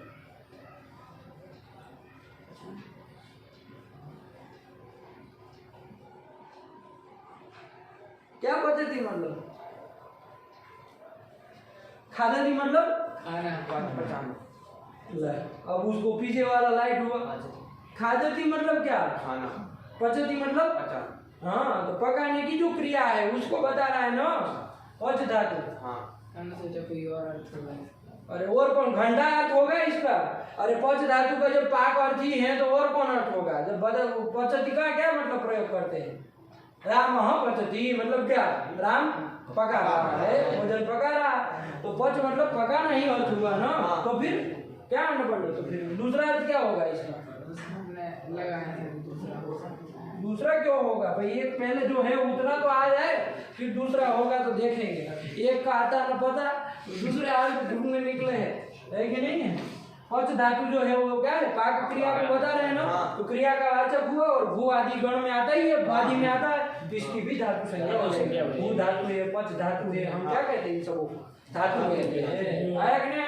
तो क्रियावाचिनो द्वादयो धातु संज्ञा एकदम सरल है। क्या अर्थ हो गया बोला तुम? क्रियावाचिनो भुआदियो धातु संज्ञा स्युः। क्या अर्थ इसका?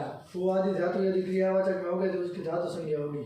ऐसे उल्टा सुल्टा मतलब क्रियावाचक भुआदि की धातु संज्ञा होती है। क्रियावाचक भू आदि जितने भी धातु है उनकी धातु संज्ञा होती है।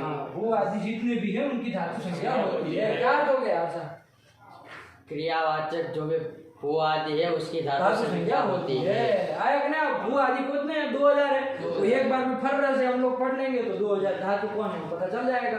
उसके लिए कोई अलग से वो नहीं। आप ये मत सोचिए कि अरे 2000 हम कब जानेंगे, 2000 का धातु होता है, ये जान लीजिए हो गया। एक ही बार में पढ़ेंगे, सरल से सब पढ़ते चले जाएंगे, है कि नहीं? कुछ नहीं होता। तो क्रियावाचक जो भू आदि धातु है उनकी भू आदि है, भू आदि है उनकी धातु संज्ञा होती है। ठीक चलिए हो गया। यही सूत्र है धातु संज्ञा करने वाला। क्या? भूआदयो धातवः। ये और ध्यान रखना, भूआदयो धातवः। सूत्र का उच्चारण ध्यान से करना बाबू। क्या है? भूआदयो धातवः। क्या अर्थ हो गया इसका? क्रियावाचिनो भूआदयो धातु संज्ञाः स्युः। पढ़ो तुम, पढ़ो। क्रियावाचिनो भ्यादयो धातु संज्ञाः स्युः। वादयो, भ्यादयो धातु संज्ञाः स्युः। क्या हो गया? क्रियावाचिनो भ्यादयो धातु संज्ञाः स्युः। क्या हो गया? नहीं ना, क्रियावाचिनो द्वादयो धातु संज्ञाः स्युः। यही हो गया। हो गया कि नहीं हो गया? चलिए यही धातु संज्ञा का। इसके बाद क्या लिखा है? उपसर्ग। बस हो गया। ये इतना ही अर्थ है उसका, इतना ही लिखे, बाकी कुछ नहीं लिखे। चलो तो दो सूत्र देखे कौन कौन? उपसर्ग क्रिया योगे और भूआदयो धातवः। उपसर्ग क्रिया योगे का क्या अर्थ हो गया? आदि जो 22 है वो क्रिया के साथ उसका योग होगा तो उनकी उपसर्ग संज्ञा होगी। और धातु संज्ञा करने वाला सूत्र दूसरा कौन देखा? भूआदयो धातवः। दूसरा उसका क्या अर्थ हुआ? क्रियावाचिनो भ्यादयो धातु संज्ञाः स्युः। यही कर दिया ना। चलिए अब आया सूत्र। ये तो सब संज्ञा करने वाले दो सूत्र आ गए, ठीक है ना। अब इसका फल क्या है भाई? आया संज्ञा ऐसा फल क्या काम है इसका? धातु संज्ञा उपसर्ग संज्ञा करके क्या करना? तो देखो अब आ रहा है, क्या आ रहा है? कौन सूत्र आया? उपसर्गात धृति धातु। ये है हम तोड़ के लिख रहे हैं। उपसर्गात धृति धातु। उपसर्गात धृति धातु ऐसे ही है ना।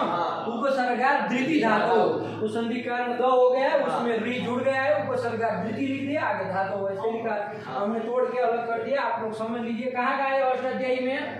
91 का मिला। उपसर्गात धृति धातु मिला। उपसर्गात धृति धातु आया क्या? उपसर्गात धृति धातु। चलो अब देखो उपसर्गात धृति धातु में ऊपर उल्टे पढ़िए। आठश्च हाँ आठश्च उल्टाओ एत्ये धत्युत्सु एत्ये धत्युत्सु और उल्टाओ वृद्धिरेति और उल्टाओ आठ गुणः। आठ गुण। हाँ आठ आया ना, आठ गुण आया ना बाबू। वहां से आठ की अनुवृत्ति लाए, किसकी? आठ। चल रहा है ना बाबू, ये वीडियो देखो चल रहा है ना? चल रहा है हाँ। आठ आठ इसकी अनुवृत्ति लाए, कहाँ से? आठ गुण से। आठ पंचमी का है ना, पंचमी का बना है ना, इसका अर्थ क्या किए? आठ का अवर्णाश। अरे अ को ही अवर्ण कहते हैं ना, और उसका आठ का अ का अर्थ है तो अवर्ण का क्या बनेगा? अवर्णाश। अवर्णाश अवर्णाश जो को, ठीक है ना? ये बन गया क्या? बन गया। वही हम कहाँ से लाए हैं? आठ गुणा से लाए हैं, ठीक है। अब देखो यहाँ ये पंचम अंत है, ये भी पंचम अंत है कि नहीं है? उपसर्गात ये भी पंचमी का है, ये समझ में आ रहा है? कितने पद है देख लो एक बार। रीति धातु 3 पद है। उपसर्गात कहाँ बन जाएगा? पंचमी एक वचन आ ही रहा है आप लोगों को। रीति कहाँ बन जाएगा? रित शब्द है, दरद की तरह रित है, रित का रीति कहाँ बन जाएगा? सप्तमी एक वचन सप्तमी एक वचन बन जाएगा। नहीं कहाँ बनेगा? सप्तमी वचन। वहीं बनेगा, हाँ वहीं बनेगा कंफर्म। चलो और धातु कहाँ बनेगा? गुरु का गुरु बन जाएगा, धातु का धातु कहाँ बन जाएगा?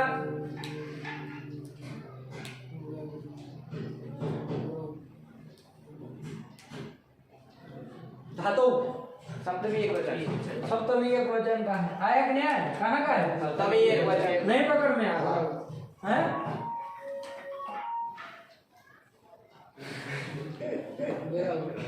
सप्तमी वचन। ठीक है, वो क्या है उधर? हैं?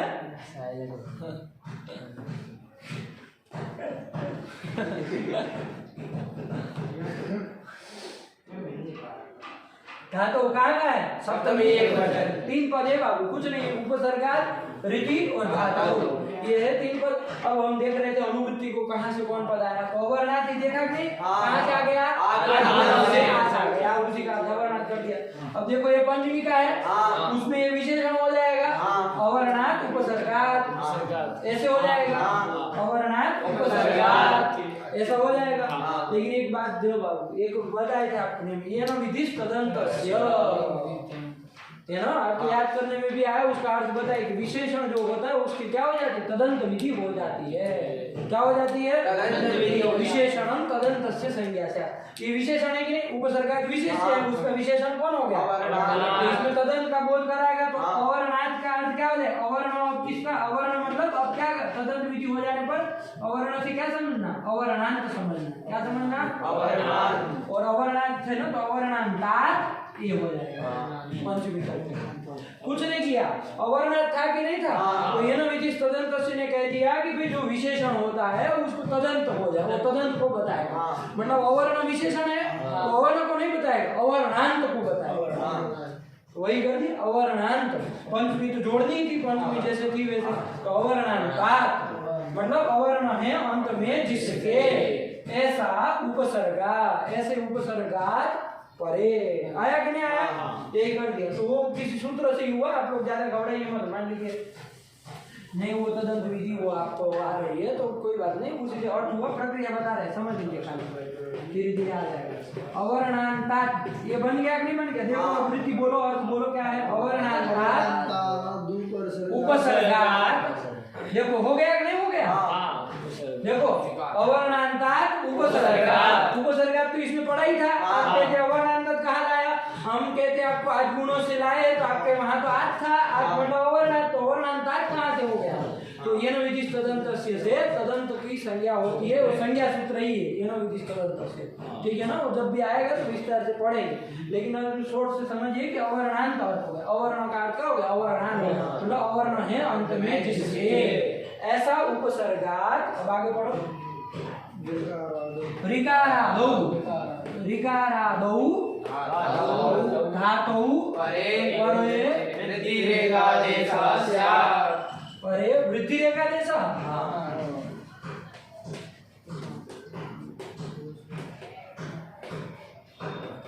बहुत सरल है बाबू, अभी देख लेंगे एक ही बात में। अवर्णांत उपसर्ग से पर में क्या होना चाहिए? ऋकार आदि धातु। ऋकार आदि धातु मतलब ऋकार है आदि में जिसके ऐसा धातु। हाँ। अब कहेंगे ये अर्थ कहाँ से आ गया? देखो धातु पढ़ा था कि नहीं पढ़ा था? वही धातु है। रीति का ही अर्थ लिखा रिकार आदो। ऐसा हमने आगे भी एक बार किया है। यहाँ पर देखो सप्तम्यंत है ना, ये सप्तम्यंत ये धातुओं का विशेषण है, सप्तम्यंत है। यहाँ पर तदादि विधि हो चुकी, यस्मिन विधि तदादा वलग्रहण है। खाली कान पवित्र करिए और कुछ नहीं करना। जैसे ई प्रत्यय का हमने अर्थ क्या किया था? यकारादो प्रत्यय, वांतो ई प्रत्यय में ई प्रत्यय का अर्थ किया था ना।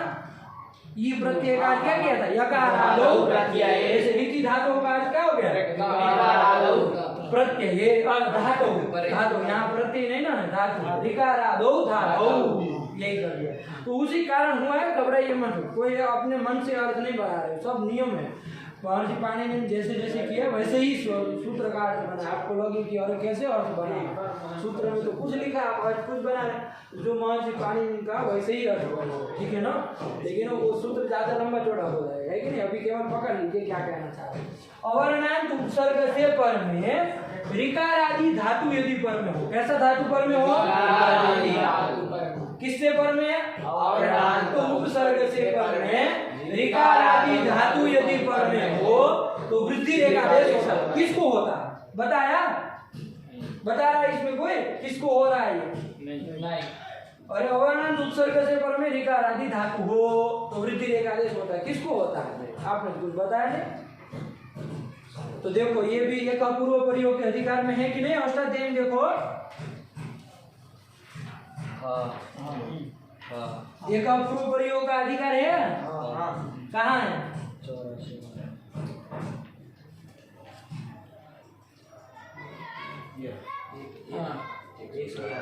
कहाँ तक जाता है? 111। और आपका ये कहाँ आया?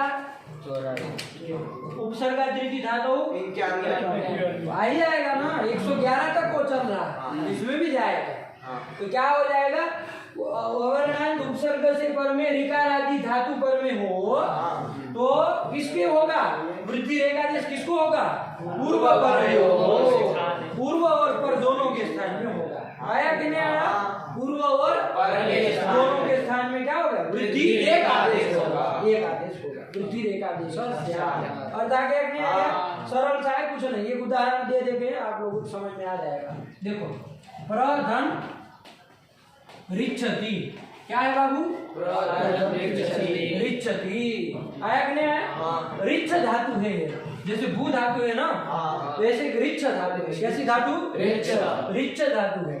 रिच्छ धातु का कौन अर्थ में है? जैसे भू धातु सत्ता अर्थ में है ना, वैसे रिच्छ धातु गति अर्थ में है कि नहीं? जाने के अर्थ में। रिच्छति मतलब गच्छति, रिच्छति मतलब जा रहा है। आया कि नहीं आया? तो रिच्छ धातु है। ये पहले धातु है कि नहीं, ये कैसे हम जानेंगे? कौन बताएगा ये धातु है कि नहीं है? धातु संज्ञा करने वाला कौन सूत्र गया? धातु। हाँ, उसी से देखना पड़ेगा ना हमको, वरना कैसे जान में आता कि भाई तो ये धातु है कि नहीं है। धातु है कि नहीं देख लो, रिच्छ धातु है। क्यों? क्योंकि क्रिया का वाचक है। क्रिया का वाचक है। कौन क्रिया को बता रहा है? जाने की क्रिया, गति क्रिया को बता रहा है, गमन क्रिया को बता रहा है। जो भी शब्द से कहो वही बात है। और भू आदि में ये भी आता है, 2000 में एक ये भी है, जैसे भू वच ये सब है ना, वैसे रिच्छ एक है।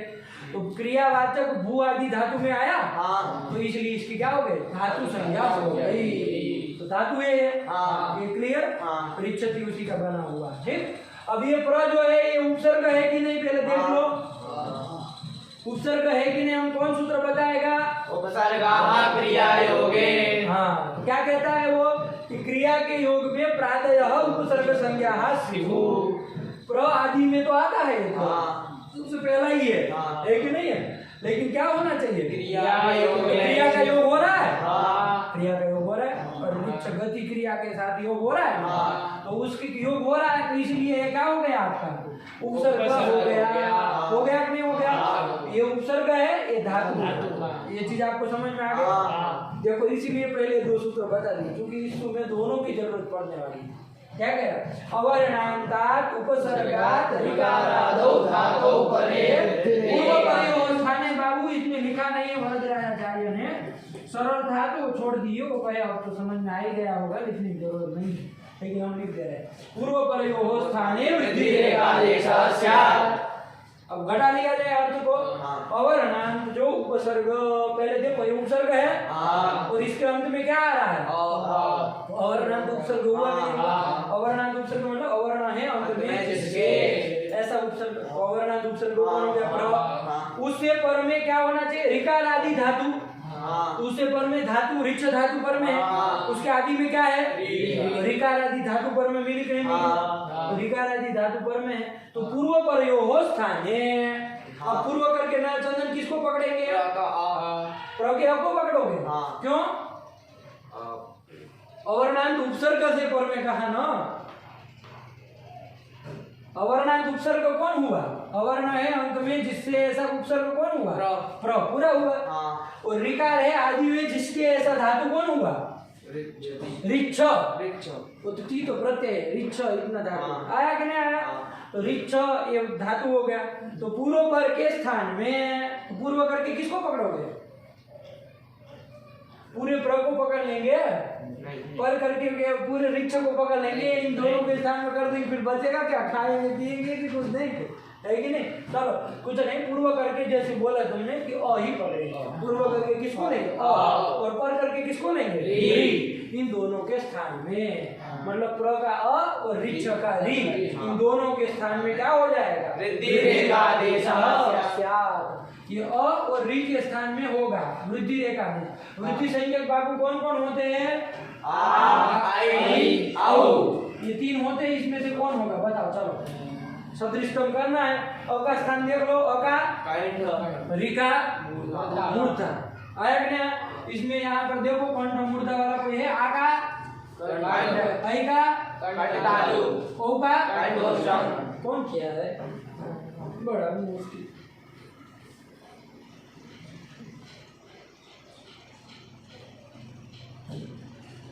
कौन सा होगा? सदृष्टम कोई करना है ना? आपको नहीं समझ में आया? समझ में आ रहा है कि नहीं आ रहा? चलो कौन होगा बताओ?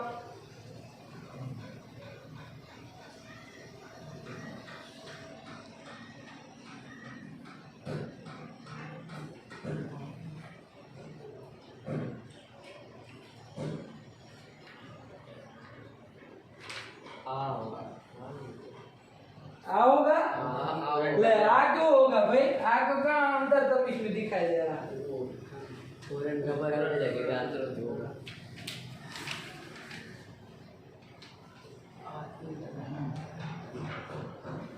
पूर्ण रबर क्या कहा है? कि रि के स्थान में रिवर्णस्य स्थाने, पद स्थाने मतलब रिवर्णस्य स्थाने जो अण होगा, अण मतलब अ ई उ, अ से 18, ई से 18, उ से 18 कोई भी होगा तो रपरः संज्ञैव प्रवर्तते। तो देखो अ और रि के स्थान में करना है ना हमको, तो कौन करेंगे देखेंगे। मान लीजिए आ हम करने जाएंगे तो अण हो गया कि नहीं हो गया? ये रपर होकर के ही प्रवृत्त होगा। तो रपर होकर के मतलब क्या प्रवृत्त होगा? आर नहीं ना होगा, क्या होगा? आर। क्या होगा? आर हो जाएगा। तो देखो अब आर का स्थान देख लीजिए आप, देखिए आ का कौन है? र का तो फिर नहीं मिल जाएगा। तो फिर ये और ओ होंगे तो उसमें रपर नहीं ना होगा, क्योंकि ये अण में वो नहीं ना आते हैं, और ये वो तीन ही तो आते हैं। तो फिर तो इसलिए कौन होगा आपका? आ होगा। और उड़न रपर किस सूत्र के द्वारा? उपसर्गात् धृति धातु। यही सूत्र कह रहा है ना कि अवर्णांत उपसर्ग से पर में ऋकार आदि धातु होने पर पूर्व पर के स्थान में वृद्धि रेखादेश होता है। तो ये कह रहा है, तो वृद्धि रेखादेश क्या होगा? आ। यही हो जाएगा ना। तो वृद्धि रेखादेश आ होने जा रहा। तो उड़न रपर ने कहा भैया जो रि के स्थान में जो अण होता है वो तो क्या हो जाएगा? दोनों के स्थान में आर हो जाएगा। आर हो जाएगा तो मिला करके देखो क्या बनेगा? प्र में अब ये अ के स्थान में हुआ ना, तो प्र हल हो जाएगा, उसमें ये आर जुड़ जाएगा, है ना, और ये रि जाएगा। अब ये र जो है इधर चढ़ जाएगा ऊपर, क्या बन जाएगा? राक्षसी। देखो क्या लिखा, प्रार्थति लिखा है? हाँ। नहीं दिया उदाहरण? दिया है। प्रार्थति। देखो एक बार ध्यान से देखो बाबा, हाँ, है ना, कि ये ना हो कि कैसे बन गया। प्रधन रिक्षति था बाबा। हाँ। फिर से एक बार अर्थ घटाओ, चलो चंदन घटाओ तो। अवर्णांतात उपसर्गात, अवर्णांत उपसर्ग पहले कौन है बताओ? अवर्णांत उपसर्ग प्र का आ है। प्र का प्र आ है, है? प्र। अरे अवर्णांत उपसर्ग कहना है ना, प्र है। प्र है, हाँ। और उससे पर में ऋकार आदि धातु कौन है? और रिच्छत। रिच्छ धातु। क्या बोलेंगे? रिच्छ धातु। रिच्छ धातु, इतनी धातु है ना। इन दोनों के स्थान पूर्व पर के पर स्थान पर के स्थान में पूर्व करके अ, पर करके रि, के स्थान इन दोनों के स्थान में वृद्धि रेखा आदेश होगा। कौन होगा? आ होगा, ये आप लोग जान चुके हैं। और खाली आ होने जा रहा है तो उन्होंने ने क्या कह दिया कि भाई रिवर्ण से स्थान है प्रयुज्यमानो यो अण, मतलब रिवर्ण के स्थान में होने वाला जो अण है वो रपर होकर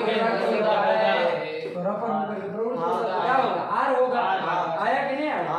तो देख लो, अब मिला करके क्या करना है हम लोग देखते हैं।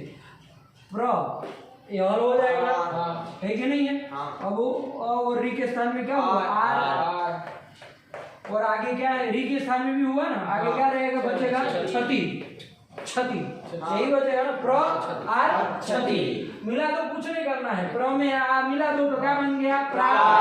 अब ये रे जो र जो है आगे व्यंजन आता है तो ऊपर चढ़ जाता है, तो फिर कहाँ चढ़ेगा? चौ के ऊपर तो चढ़ेगा नहीं, इधर चढ़ेगा चौ के ऊपर। लिखा जाता है, लिखने का तरीका है प्रार्थति। नहीं बना? देखो लिखा है प्रार्थति, यही तो उदाहरण दिया। प्रधन रिच्छति इति स्थितौ उपसर्गात् धृति धातौ इत्यनेन सूत्रेण अकारस्य ऋकारस्य च स्थाने वृद्धि रेखा देशे कृते, है कि नहीं? वृद्धि रेखा देश आकार में जा रहा और उड़न रपर ने क्या कर दिया? रपर कर दिया, तो रपर पे जो कृते प्रार्थति के रूपम बन गया। नहीं बन गया? प्रार्थति। नहीं समझ में आया? आ गया। हाँ, यही बन गया प्रार्थति। अब मान लो रिच्छति का रिच्छति ऐसे रहे, आगे है परा, यहाँ लगेगा कि नहीं लगेगा? ये उपसर्ग धृति था तो नहीं लगेगा। बताओ नहीं क्या है? अवर्णांत उपसर्ग नहीं लगेगा, नहीं लगेगा। ये अवर्णांत उपसर्ग नहीं है। अवर्णांत उपसर्ग मतलब क्या? अवर्णांत उपसर्ग तो है, लेकिन यहाँ पर ये नहीं लगेगा। क्यों नहीं लगेगा? क्योंकि इसमें नहीं आता। क्या बोलते हैं? किसमें? राधया इनमें नहीं है। मतलब ये उपसर्ग नहीं है।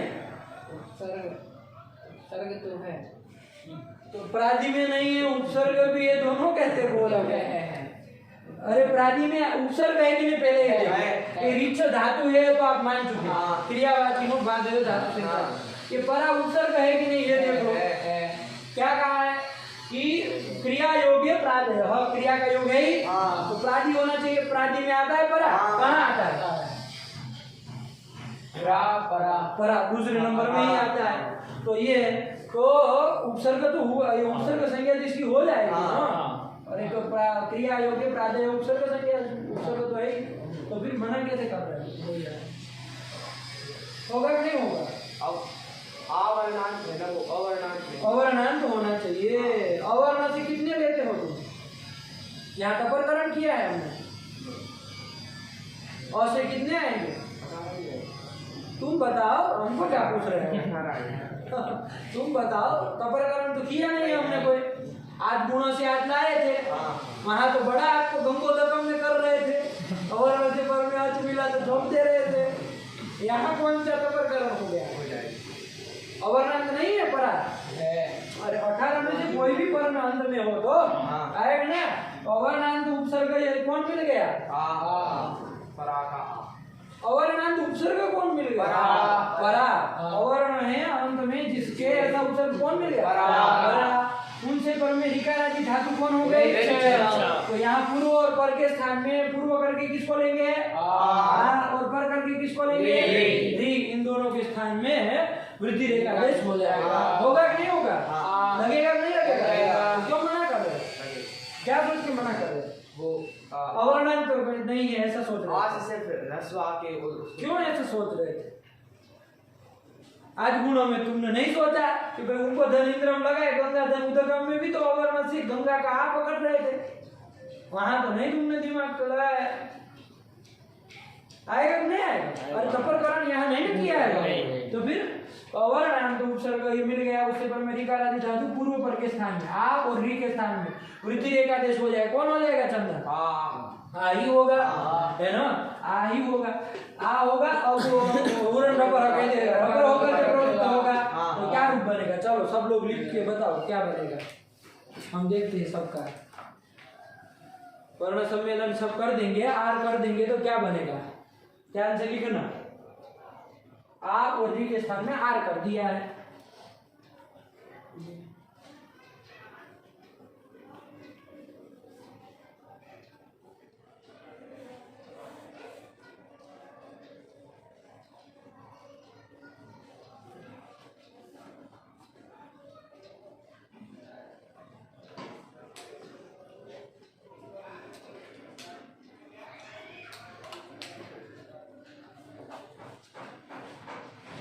ले लिया, दिखाओ।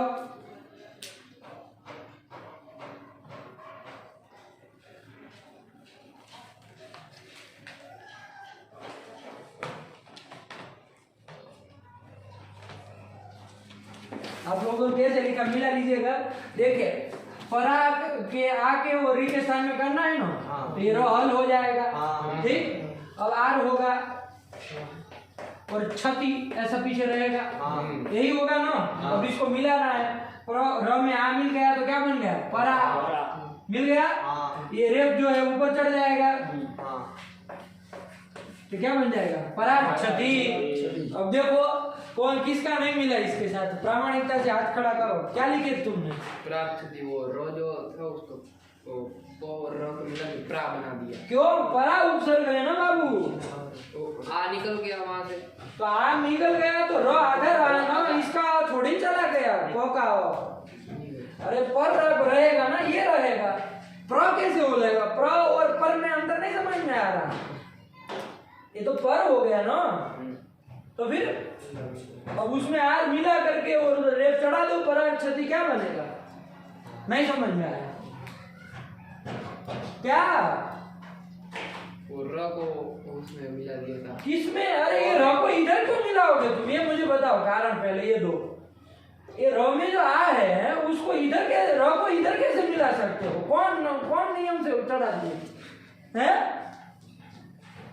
इधर कैसे चढ़ जाएगा? अरे प्र का मतलब होता है प, इसके अनुपूरी बोलो, प्र की अनुपूरी बोलो। प फिर अ होता है मूल तरीका, बोल के शुद्ध को प्र र है, तो फिर प आधा रहे, र आधा रहे, तब जाके अ होता है तो प्र बनता है। ऐसा है? यहाँ तो प के बाद अ है, प पूरा है ना, तो फिर तुम्हारा कहाँ तुम रख घुसा रहे? नहीं समझे? था वो। तो फिर ये और कुछ नहीं ना हुआ है, नहीं। केवल आ यहाँ से गया है। तो किसका नहीं मिला और किसका नहीं मिला? तुम्हारा मिल गया, तुम्हारा मिला, तुम्हारा हाँ मिल गया। ये तुम क्या क्या तुम किए? अरे रेप पागल ऊपर चढ़ता है कि यहाँ चढ़ता है? नीचे चढ़ाना तो ऊपर। है? अरे रेप जो ऊपर चढ़ जाता है ना, वो श्लोक नहीं याद है? हलम दृष्टवा रेप जो है ऊपर चढ़ता है, ऊर्ध्वम जाति है कि नहीं? चलो लिखा नहीं कभी। रेप जो है वो पीछे हल को देख के ऊपर चढ़ जाता है। रेप की बहुत 3 प्रकार की गतियां होती है। रेप जो है ना 3 प्रकार की उसकी गति होती है, बहुत उसका मतलब। तो रेप आगे हल देखता है तो ऊपर चढ़ जाता है ना? रेप का स्वभाव है ऐसा। चलो तो कुछ नहीं, अभी ये बन गया नहीं बन गया? पराक्षति। क्या बन गया? पराक्षति। नहीं बना? तुमको गलती समझ में आई कि नहीं है कि नहीं समझ में आई? तो नीचे ऐसे किया होंगे, ये कौन तरीका है? इधर ऐसे लगाया वो ये हटा कर कैसे परार्थति, ये श्रुति तुम्हारा अलग हो गया, परार्थति बना ना, ये बन गया। अब मान लो इसकी जगह चलो दूसरा और जोड़ दे, सम रहेगा, सम। अब बताओ सम रिच्छति है, इस स्थिति में है, नयन बताएगा उपसर्ग का तृतीय धातु लगेगा कि नहीं लगेगा? नहीं लगेगा। क्यों नहीं लगेगा? ये सम उपसर्ग है कि नहीं है? हाँ है। क्रिया का योग है, प्रादि में आता ही प्रपरा अप सम आता ही है, तो उपसर्ग है, उसके पर में ऋकार आदि धातु भी है, पूर्व पर के स्थान में म और ऋ के स्थान आगे करो, अवर्णांत नहीं है। अवर्णांत उपसर्ग नहीं है बाबू, ये ध्यान रखना है कि नहीं, अवर्णांत उपसर्ग होना चाहिए। तो अभी क्या होता है पूर्व पर के, तो यहाँ पर तो लगेगा नहीं, तो क्या होगा, यहाँ पर सम रिच्छति होगा तो कुछ तो होगा, वर्ण सम्मेलन होगा और कुछ नहीं होगा। क्या हो जाएगा, ये म में रि जुड़ जाएगा, सम रिच्छति, यही बन जाएगा ना। हाँ, ये ध्यान देना। लग गया अब? पूरा आ गया। उपसर्ग का तृतीय धातु क्या हो गया, बोलो सब लोग।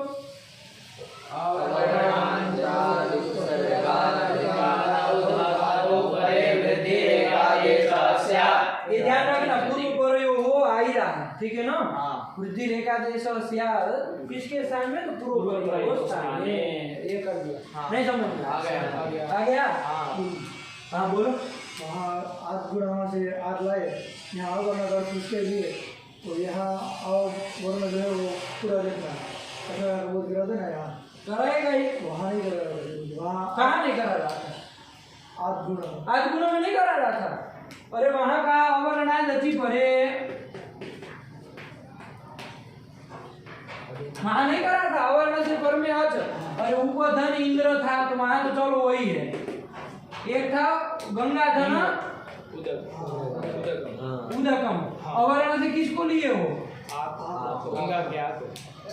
उससे पर में अच मिला और वो के स्थान में वो कर दिए थे, गंगोदकम गुण एकादेश करके, तो फिर नहीं लिए थे। कैसे मना कर रहे हैं? अरे अवर्ण से लिया ना। अरे अवर्ण कहाँ, मतलब 18 है, 18 को बताता है। अवर्ण युवर्ण वर्ण पीछे जुड़ने से सब आ जाता है, ठीक है ना, सारे आ जाएंगे। तपरकरण करेंगे तभी देखना है, तभी कुछ संकोच संकोच होता है। आया कि नहीं आया? अब देखो, मान लो प्र है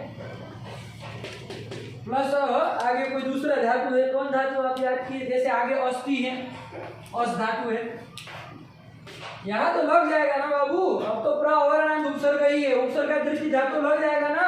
नयन नहीं लगेगा, अवर्ण उपसर्ग है भाई, पर में धातु भी है। चंदन लगेगा नहीं लगेगा? तुमको आज पूछ नहीं देता है, पूछे हैं पर कहाँ तुम लगे, पर लगेगा यहाँ पर उपसर्ग का तृतीय धातु नहीं लगेगा। क्यों नहीं लगेगा, चलो बताओ।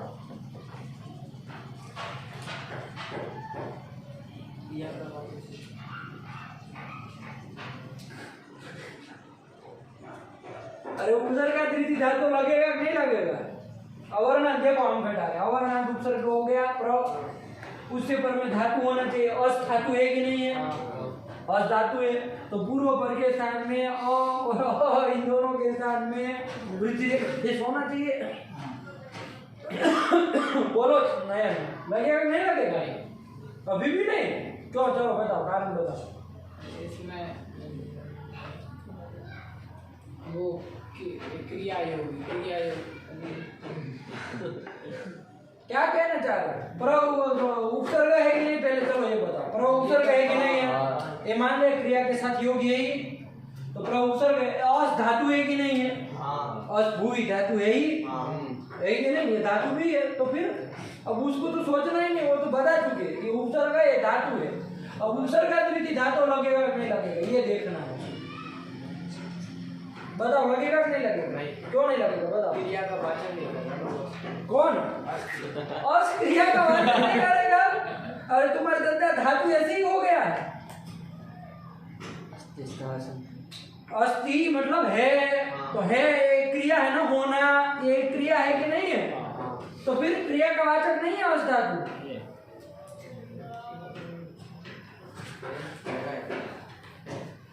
सीधी बात है।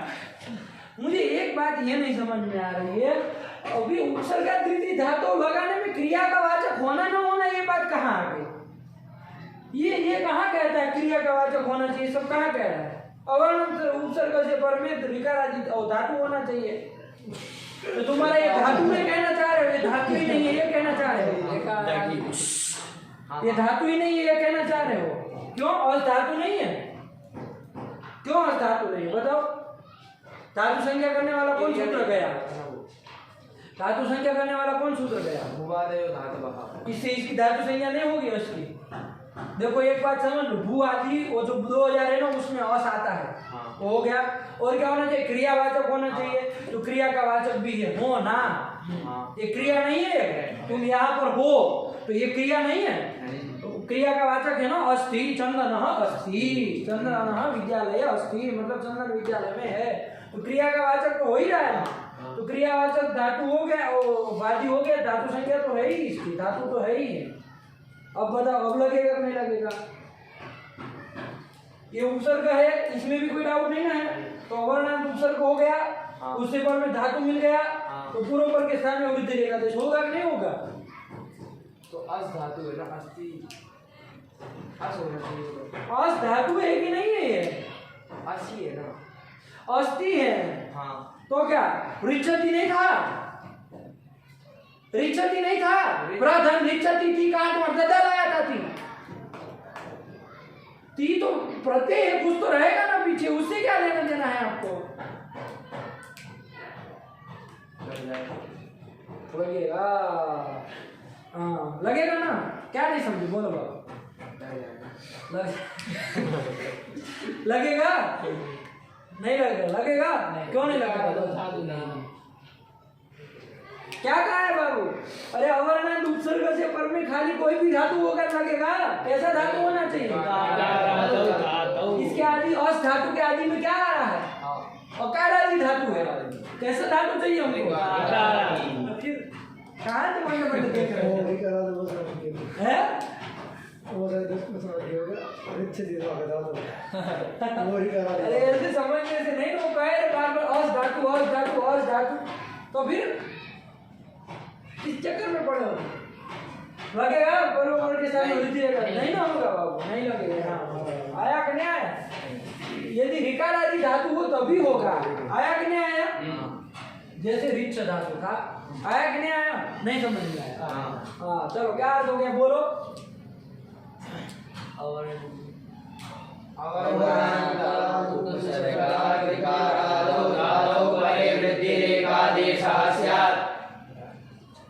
उदाहरण इन्होंने एक दे दिया, बाकी अब आप लोग देखते रहिए, ठीक है ना? ऋकार आदि धातु मिले, पूर्व में अवर्णांत उपसर्ग हो तो पूर्व पर के स्थान में वृद्धि रेखा देश करना। एक इन्होंने दे दिया प्रार्थति। प्रार्थति का मतलब क्या होता है बताया? देखो कुछ संख्या लिखी है, प्रकर्षेण गच्छति। अरे रिच धातु मैंने कहा था ना गति अर्थ में है, रिच्छति मतलब गच्छति, प्र उपसर्ग जुड़ गया उससे क्या हो गया? प्रकर्षेण, ये अर्थ मिल गया। प्रार्थति मतलब क्या? प्रकर्षेण गच्छति। अरे खाली रिच्छति कहते तब तो अर्थ क्या होता है? गच्छति, जा रहा है।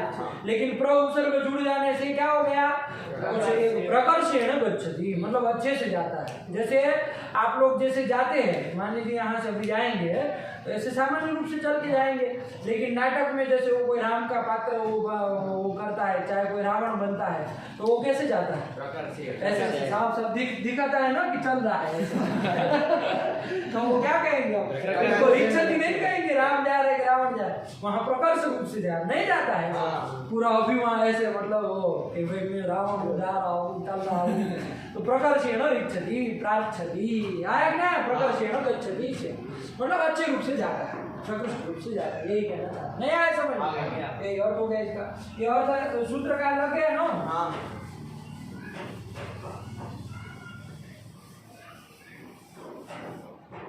अपधन रिच्छति होगा, अपधन रिच्छति। यहाँ लगेगा कि नहीं लगेगा? चलो बता।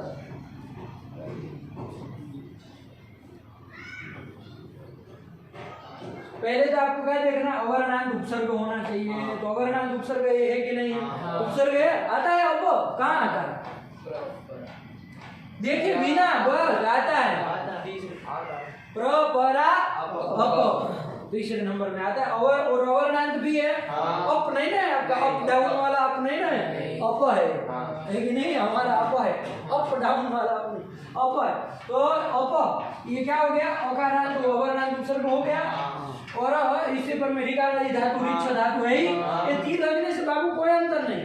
धातु हमने जितनी है उतनी देखना, ऋकारादि होनी चाहिए। ऋकारादि है तो पूर्व और पर के स्थान में वृद्धि रेखा देश हो जाएगा। क्या हो जाएगा? और उड़न रपर क्या कर देगा? रपर कर देगा तो आर। चलो क्या बनेगा? लिखो सब लोग, देखते हैं सही आता है कि नहीं आता है। वर्ण संवेदन करोगे आप करके।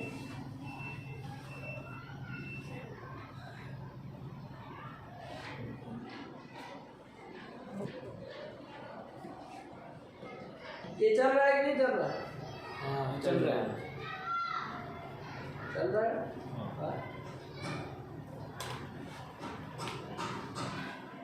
फटाफट लिखो, इतना टाइम मत लगा। लिखा दो।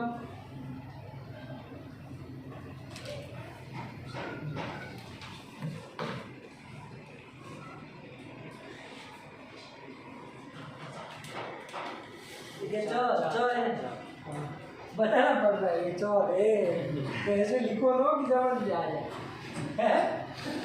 लिख करके बोलना पड़ेगी ये चौ लिखा है, तो उसकी क्या मतलब? जैसे कोई चित्रकार है, वो मोर का चित्र बना के उसको लिखना पड़ेगी ये मोर है, तो कहाँ का चित्रकार है? अरे लोगों को देखने समझ में आना चाहिए ना ये मोर है। अब आप उठ पटाख बनाए गए ये मोर है, जैसे मानेंगे लोग। चलो अपार छवि क्या बन जाएगा? अपार छवि यही बन जाएगा। जिसका नहीं मिला वो बताइए। और प्रभैया तुम्हारे जन्मदिन पे बंटा दार कर देगा। बताओ ऐसे ही लिखे हो? यही है ना। अरे अब मैं मिल गया और मैं ऊपर चढ़ गया है, अपार छवि हो गया। तो इस तरह से देख लेना बाबू, अवर्णांत उपसर्ग से परमेय ऋकारादि धातु जो भी आए तो ये देख लेना। अवर्णांत उपसर्ग कौन कौन है देखो जरा उसमें। प्र अवर्णांत अवर्णांत केवल बोलना प्र, परा, अप, सम नहीं है, सम, नी, दुस, दूर ये सब नहीं ना है। फिर कहाँ सीधे चले? अनु अनु अवर्णांत है देखो, अनु अवर्णांत है ना। कैसा है? उवर्णांत है वो। फिर क्या है? हाँ फिर कौन है अवर्णांत? आगे देखो बस इतना ही तो है, काम खत्म। कौन कौन देखो? प्र, परा है, परा, अप, सम, निस, निस, निर, दुस, दूर, वी, आन, नी, अधि, अपि, अति, सु, उत, अभि, प्रति, परि, उप, उप। ये एक और है अवर्णांत, बताओ चलो कौन है? चलो बताओ। अव नहीं लिखिए? अपसम अनु अव तो छोड़ दिए, लिखना था अव। और एक है, चलो अभी एक है। ये अवर्णांत उपसर्ग में इतने आए। और एक है, बताओ कौन? आंग अवर्णांत है, पागल करेगा। देखो ग की ईट संज्ञा लोप हो जाएगा ना बाबू। हलन से ईट संज्ञा से लोप हो गया है, तो क्या बचा है?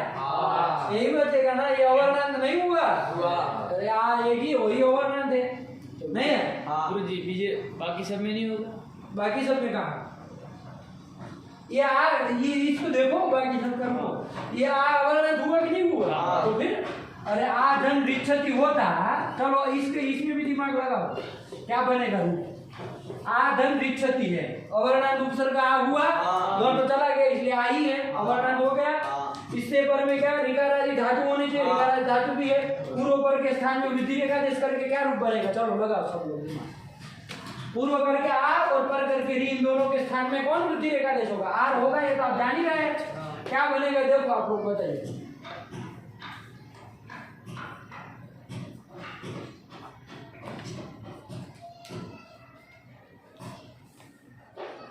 लिख लिए?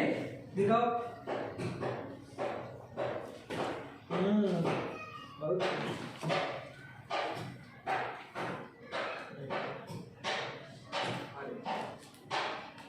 अब अरे अरे करने से क्या होना? ठीक है। क्या लिखे? क्या लिखा? सही लिखा है? अरे कुछ नहीं, आ और री के स्थान में आर हो गया है। तो देखो आ लिखे, आर लिखना है ना। अब रे जो है र जो ऊपर नहीं चढ़ जाएगा। र हल है ना, ऊपर नहीं चढ़ेगा। नहीं हो गया आर क्षति, क्या बन गया? आर क्षति, आर क्षति, नहीं बन गया? तो क्या तुम लिखे हो? तुम क्या लिखे हो? तो र पूरा कहाँ हो गया? तो फिर अरे र तो हल हुआ है ना, पूरा रबर से रबर हल हुआ है ना, तो वो चढ़ जाएगा ऊपर। लिखे हो? किसका नहीं मिला आपने? किसका नहीं मिला? मिला? चलिए सही जा रहा है ना? आर क्षति यही बनेगा। तो देखो इस तरह से होता है। हो गया? और उपसर्ग से पर में ऋकार आदि धातु होने पर क्या होता है? पूर्व पर के स्थान में वृद्धि रेखादेश होता है। यही कर दिया। उपसर्ग वृद्धि धातुओं का हम लोगों ने देख लिया, उसके साथ धातु संज्ञा और उपसर्ग संज्ञा करने वाला भी हमने देख लिया। यहाँ तक का कल याद करके आइएगा, तब आगे हम चलेंगे। ठीक है ना? चलिए रख दो। सदाशिवसमारम्भां तथा पाणिनिमध्यमाम् अस्मदाचार्यपर्यन्तां वन्दे गुरुपरम्परां येनाक्षरसमम्नाय अधिगम्य महेश्वरात् कृष्णं व्याकरणं प्रोक्तं तस्मै पाणिनये